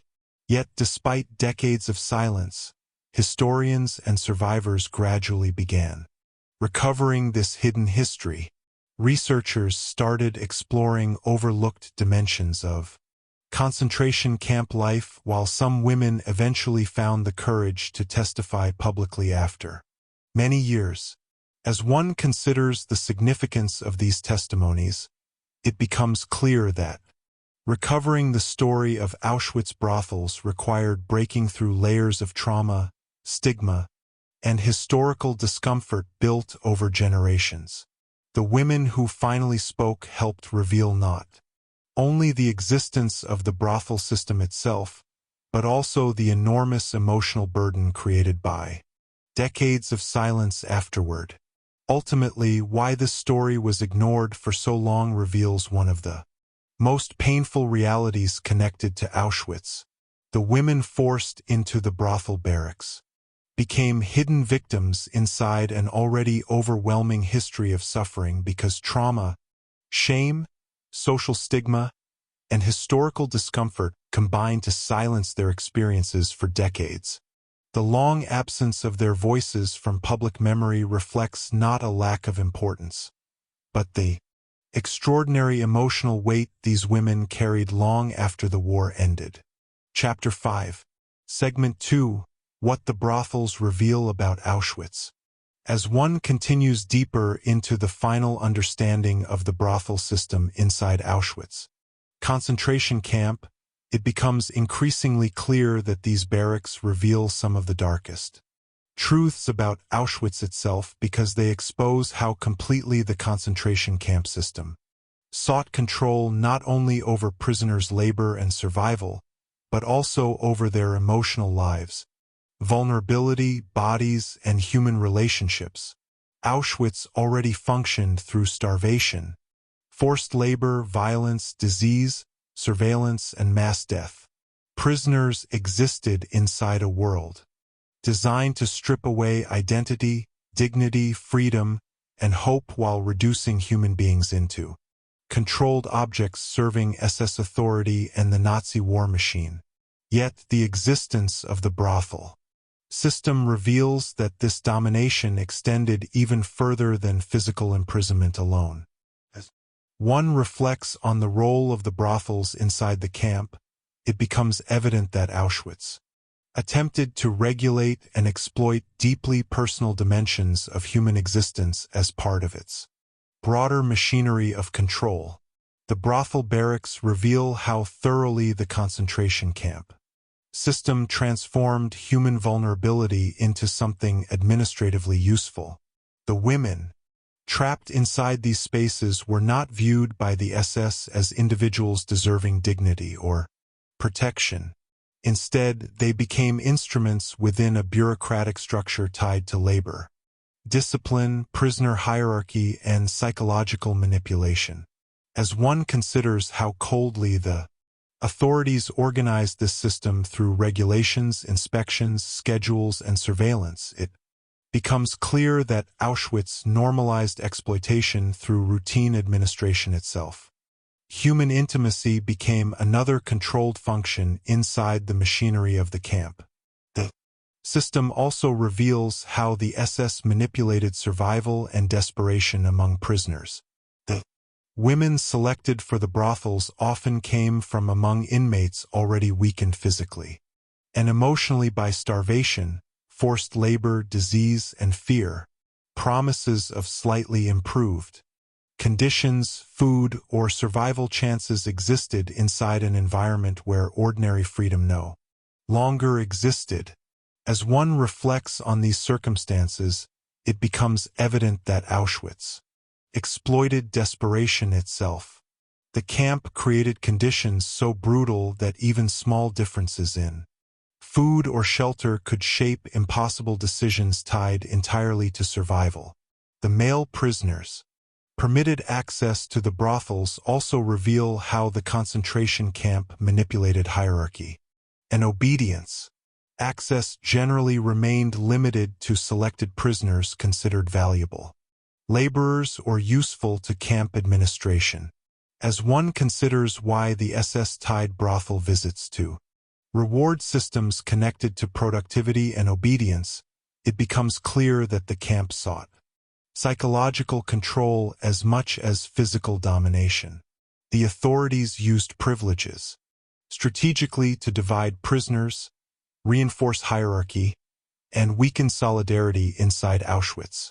The broader atmosphere surrounding the brothel system intensifies these revelations enormously. Smoke drifted from crematoria while labor prisoners marched beneath armed guards through a camp dominated by disease, starvation, violence, and death. Within such an environment, the existence of regulated brothel barracks demonstrates how deeply the concentration camp distorted ordinary human reality. As one reflects on this contradiction, it becomes evident that Auschwitz attempted to regulate even intimacy and emotional vulnerability according to administrative logic. Rooted entirely in power and dehumanization, the brothel system also reveals how thoroughly secrecy and silence operated within Auschwitz. These barracks existed partly hidden from ordinary prisoner life, while the women inside often remained emotionally isolated and stigmatized. Even after liberation, many survivors struggled for decades to speak publicly about their experiences because shame and fear of misunderstanding continued haunting them long after the camp disappeared physically. As one considers the persistence of this silence, it becomes clear that Auschwitz damaged not only bodies and lives, but also memory itself. The camp created trauma so painful and socially complicated that many survivors felt unable to reveal it openly. What the brothels reveal about Auschwitz, therefore, extends far beyond the barracks themselves. They expose a system obsessed with total domination, a camp structure seeking power over labor, movement, emotional survival, sexuality, hierarchy, and even the most intimate dimensions of human existence. As one reflects on the significance of this realization, it becomes evident that the brothel system cannot be dismissed as a minor or isolated part of concentration camp history. Instead, it reveals something essential about how Auschwitz functioned overall. The concentration camp reduced human beings into controlled resources within a world where dignity, autonomy, and ordinary morality were systematically destroyed. Survivors who eventually testified publicly about the brothel system helped reveal these truths to later generations. Their testimonies demonstrated that Auschwitz was not only a place of physical destruction, but also a place where emotional and human boundaries themselves became targets of domination under SS authority. As one considers the importance of these voices, it becomes clear that understanding the brothel system deepens understanding of Auschwitz itself. Ultimately, what the brothels reveal about Auschwitz is profoundly disturbing. They show that the concentration camp sought control over every dimension of human life, not only through violence and death, but through exploitation, psychological manipulation, hierarchy, and the destruction of intimacy itself. The brothel barracks became another hidden mechanism within a machinery built entirely around terror and dehumanization. As one continues to examine what the brothel system reveals about Auschwitz, it becomes increasingly clear that these barracks expose the extraordinary depth of control exercised by the concentration camp because the SS authorities attempted to dominate not only prisoners' labor and survival, but also their emotional lives, relationships, vulnerability, and bodily autonomy. Within a system built entirely around coercion and power, Auschwitz already functioned through structures designed to dehumanize prisoners completely. Starvation, forced labor, disease, violence, overcrowding, humiliation, and constant fear reduced people to conditions where survival itself became uncertain from one day to the next. Yet the existence of the brothel system reveals that the camp's machinery extended even further into deeply personal dimensions of human existence. As one reflects on how these barracks operated, it becomes evident that Auschwitz sought total domination over prisoners' lives at every possible level. The women forced into the brothel barracks reveal how the concentration camp treated human vulnerability as something that could be administratively organized and exploited. These women remained prisoners under complete SS authority while their lives were regulated through schedules, inspections, surveillance, and camp bureaucracy. As one considers how thoroughly the system controlled their existence, it becomes clear that the camp transformed human intimacy into another mechanism serving institutional power. The women were denied genuine autonomy and reduced to objects within a larger structure tied to labor discipline and prisoner management. The brothel system also demonstrates how the SS manipulated desperation inside the camp environment. Prisoners lived under such extreme conditions that promises of slightly improved food, shelter, or survival chances could become psychologically powerful even when tied to exploitation. As one reflects on the brutal realities of Auschwitz, it becomes evident that the camp deliberately created circumstances where human beings were forced into impossible decisions, shaped entirely by starvation, fear, and coercion. The concentration camp weaponized survival itself. The role of male prisoners within the brothel system further reveals how Auschwitz maintained control through hierarchy and division. Access to the brothel barracks became a restricted privilege granted mainly to selected prisoners considered useful to camp administration or industrial labor operations. As one considers why the SS connected intimacy to reward structures, it becomes clear that the authorities sought to regulate prisoner behavior, psychologically as well as physically. By distributing privileges selectively, the camp weakened solidarity and reinforced dependence upon SS authority. The broader environment surrounding the brothel barracks intensifies these revelations profoundly. Smoke from crematoria drifted above the camp while prisoners marched toward exhausting labor details beneath armed guards and electrified fences. Disease spread through overcrowded barracks while selections and executions created constant awareness of death.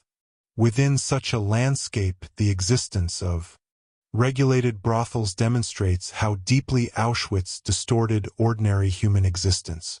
As one reflects on this reality, it becomes evident that the camp attempted to reorganize emotional and social life according to administrative logic rooted entirely in domination.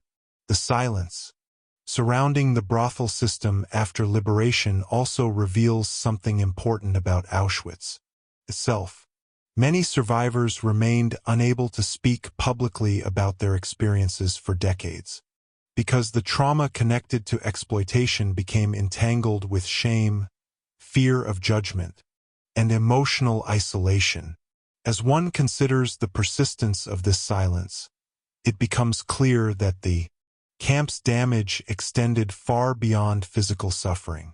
Auschwitz created psychological wounds, affecting memory, identity, relationships, and emotional trust long after the war ended. The brothel system therefore exposes not only the brutality of the camp, but also the long-lasting invisibility forced upon some of its victims afterward. Survivors who eventually testified publicly helped reveal how the concentration camp invaded deeply personal areas of life often ignored. Within broader historical narratives, their stories demonstrate that Auschwitz functioned not simply as a place of imprisonment and death, but as a system attempting to regulate and exploit every aspect of human vulnerability. As one reflects on the importance of these testimonies, it becomes evident that understanding the brothel system challenges simplified views of the concentration camps by revealing forms of suffering long hidden beneath silence and stigma. What the brothels reveal about Auschwitz therefore reaches far beyond the barracks themselves.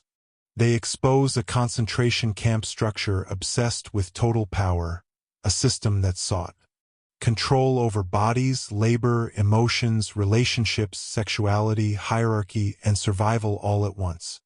As one considers the significance of this realization, it becomes clear that the brothel system represents not an isolated exception within Auschwitz, but another expression of the camp's broader machinery of dehumanization and domination. Ultimately, the brothels reveal one of the most disturbing truths about Auschwitz. The concentration camp did not merely imprison and kill people. It attempted to transform every dimension of human existence into something controlled, manipulated, and exploited beneath SS authority, including intimacy, vulnerability, and the emotional foundations of human life itself. Chapter 5. Segment 3. The Women History Almost Forgot. Concentration camp. It becomes increasingly clear that these survivors represent some of the most hidden and emotionally isolated victims within the history of Auschwitz because for decades their suffering remained buried beneath silence, shame, social discomfort, and historical neglect despite the profound trauma they endured inside the concentration camp system. Auschwitz has become one of the most recognized symbols of Nazi brutality, genocide, forced labor, and industrialized death.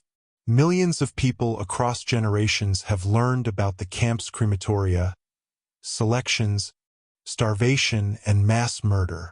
Yet within this enormous history, the women trapped inside the brothel barracks often remained nearly invisible.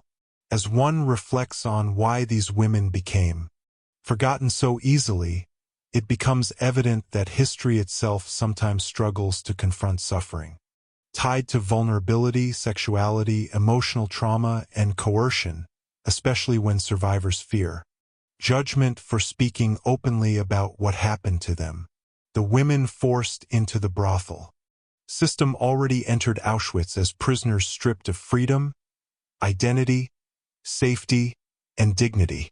Through the machinery of the concentration camp, many had endured deportation, separation from loved ones, violence, hunger, disease, and exhausting labor before being selected for exploitation under SS authority.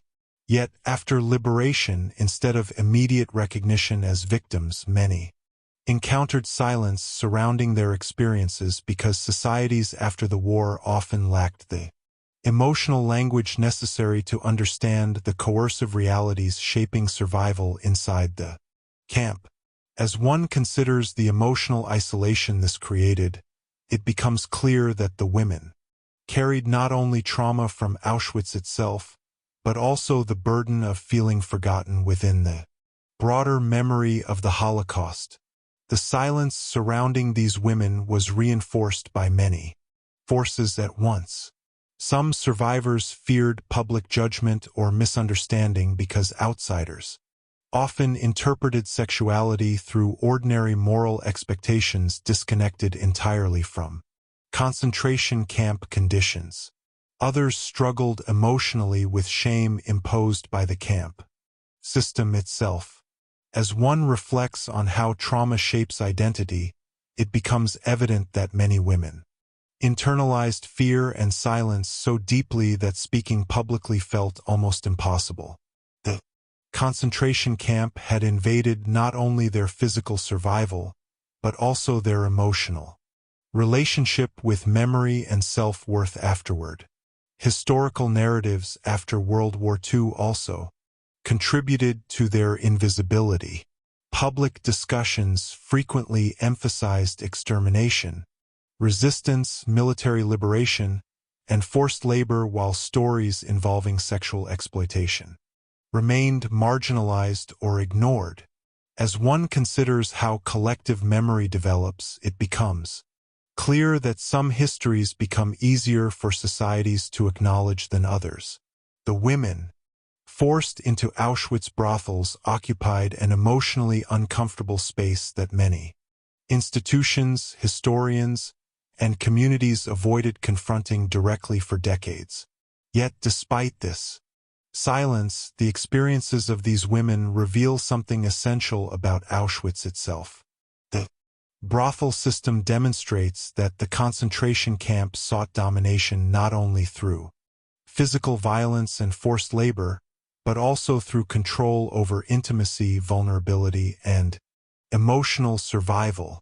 As one reflects on the significance of this realization, it becomes evident that forgetting these women means misunderstanding the full reality of how deeply Auschwitz attempted to dehumanize prisoners.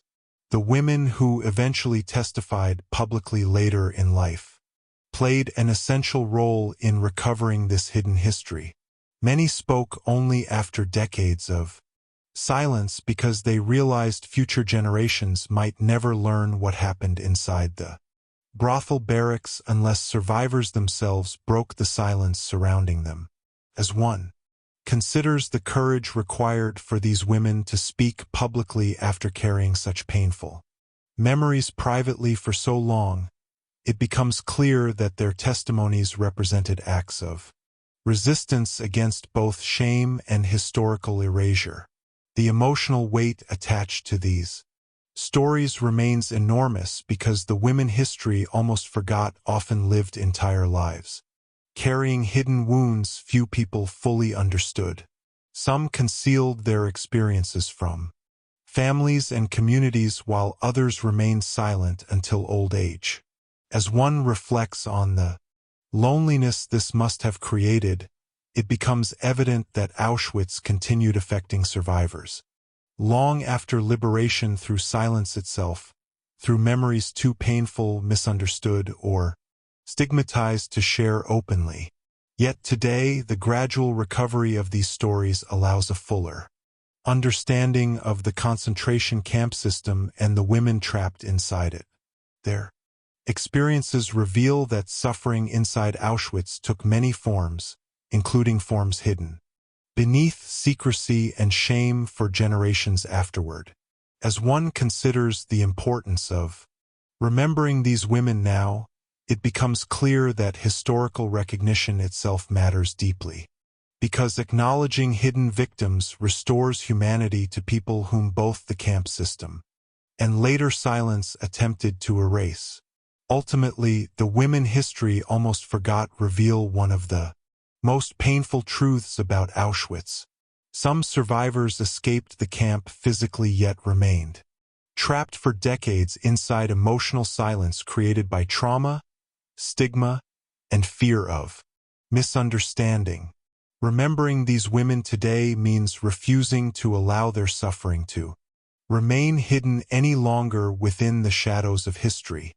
As one continues into the final understanding of the women forced into Auschwitz brothels, it becomes increasingly clear that these survivors were among the most invisible victims of the concentration camp system because their experiences remained hidden for decades beneath layers of shame, silence, historical discomfort, and emotional isolation despite the extraordinary suffering they endured under SS authority.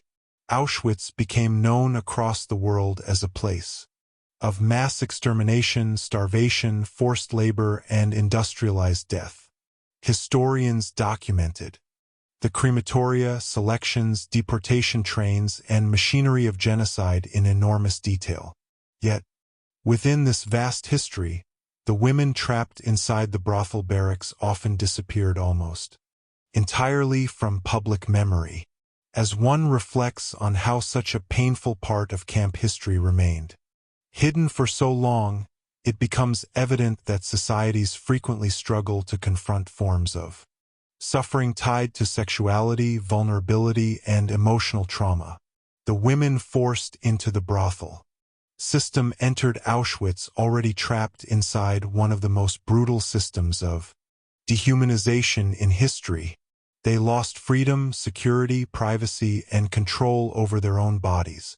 Long before entering the barracks, hidden behind silence and secrecy. Yet, after liberation, many survivors discovered that the outside world often lacked the understanding necessary to recognize them fully as victims of coercion. As one considers the emotional consequences of this reality, it becomes clear why many women remained silent for most of their lives. The fear of judgment or misunderstanding became intertwined with the trauma carried from the camp itself. Many survivors worried that revealing their experiences publicly would expose them to shame rather than compassion, because post-war societies frequently interpreted sexuality through normal moral frameworks disconnected entirely from the realities of concentration camp coercion. As one reflects on this fear, it becomes evident that the women history almost forgot often lived with hidden emotional wounds that remained invisible even to people closest to them. Some concealed their past from spouses, children, or entire communities because silence felt emotionally safer than risking exposure. Historical memory also played a major role in their invisibility. Early Holocaust narratives understandably focused upon extermination, military liberation, resistance, and forced labor, while stories involving sexual exploitation often remained absent from public discussion. As one considers how collective memory forms, it becomes clear that uncomfortable histories can disappear when societies lack emotional readiness to confront them openly. The women forced into Auschwitz brothels therefore became hidden victims inside an already overwhelming history of suffering. Yet their experiences reveal something deeply important about Auschwitz itself. The brothel system demonstrates that the concentration camp extended domination far beyond labor and physical punishment alone. The camp sought control over intimacy, vulnerability, relationships, and emotional survival as part of its broader machinery of power. As one reflects on the significance of this system, it becomes evident that forgetting these women means overlooking one of the concentration camp's most disturbing dimensions. The survivors who eventually testified publicly later in life helped recover this hidden history from silence. Many spoke only after decades because they feared misunderstanding or lacked spaces where they believed their stories would be heard compassionately. As one considers the courage required to break such silence, it becomes clear that testimony itself became an act of reclaiming identity from a history that had marginalized these women for far too long. Their stories forced historians and the public to confront realities many had previously ignored. The emotional burden attached to these memories remained enormous even decades after liberation. Many women carried shame, anxiety, fear, nightmares, and emotional isolation throughout their lives because the trauma connected to the brothel system affected deeply personal aspects of identity and memory. As one reflects on the loneliness this must have created, it becomes evident that Auschwitz continued haunting survivors through silence long after the camp itself disappeared physically. Yet today, remembering these women matters profoundly because historical acknowledgment restores visibility to victims nearly erased both by the camp system and by decades of post-war neglect. Their experiences reveal the full extent of how Auschwitz invaded human existence not only through death and forced labor, but through exploitation hidden behind secrecy and stigma. As one considers the importance of preserving these stories now, it becomes clear that memory itself becomes a form of justice against forgetting. Ultimately, the women history almost forgot reveal one of the deepest truths about Auschwitz. The concentration camp attempted to strip prisoners not only of freedom and dignity, but also of visibility itself. Many women survived physically yet spent decades carrying hidden trauma inside silence shaped by fear and shame. Remembering them today ensures that their suffering will no longer remain buried within history's shadows, but will survive as part of the full human reality of Auschwitz. The women forced into the brothel system of Auschwitz concentration camp were among the most hidden victims inside the concentration camp world. For decades, many carried their memories in silence, hidden behind shame, fear, and misunderstanding. Their stories remained buried beneath broader histories of war, genocide, and survival. Yet their experiences reveal something deeply important about Auschwitz itself. The camp did not seek control only through forced labor, starvation, and violence. It attempted to dominate every aspect of human existence, including vulnerability, intimacy, and emotional survival. The women trapped inside these barracks were never given real choice or freedom.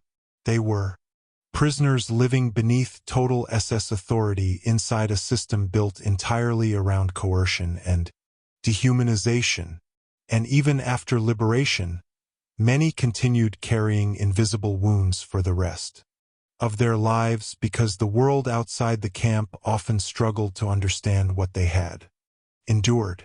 But today, their voices are no longer completely hidden. The survivors who finally spoke helped recover a history that silence nearly erased.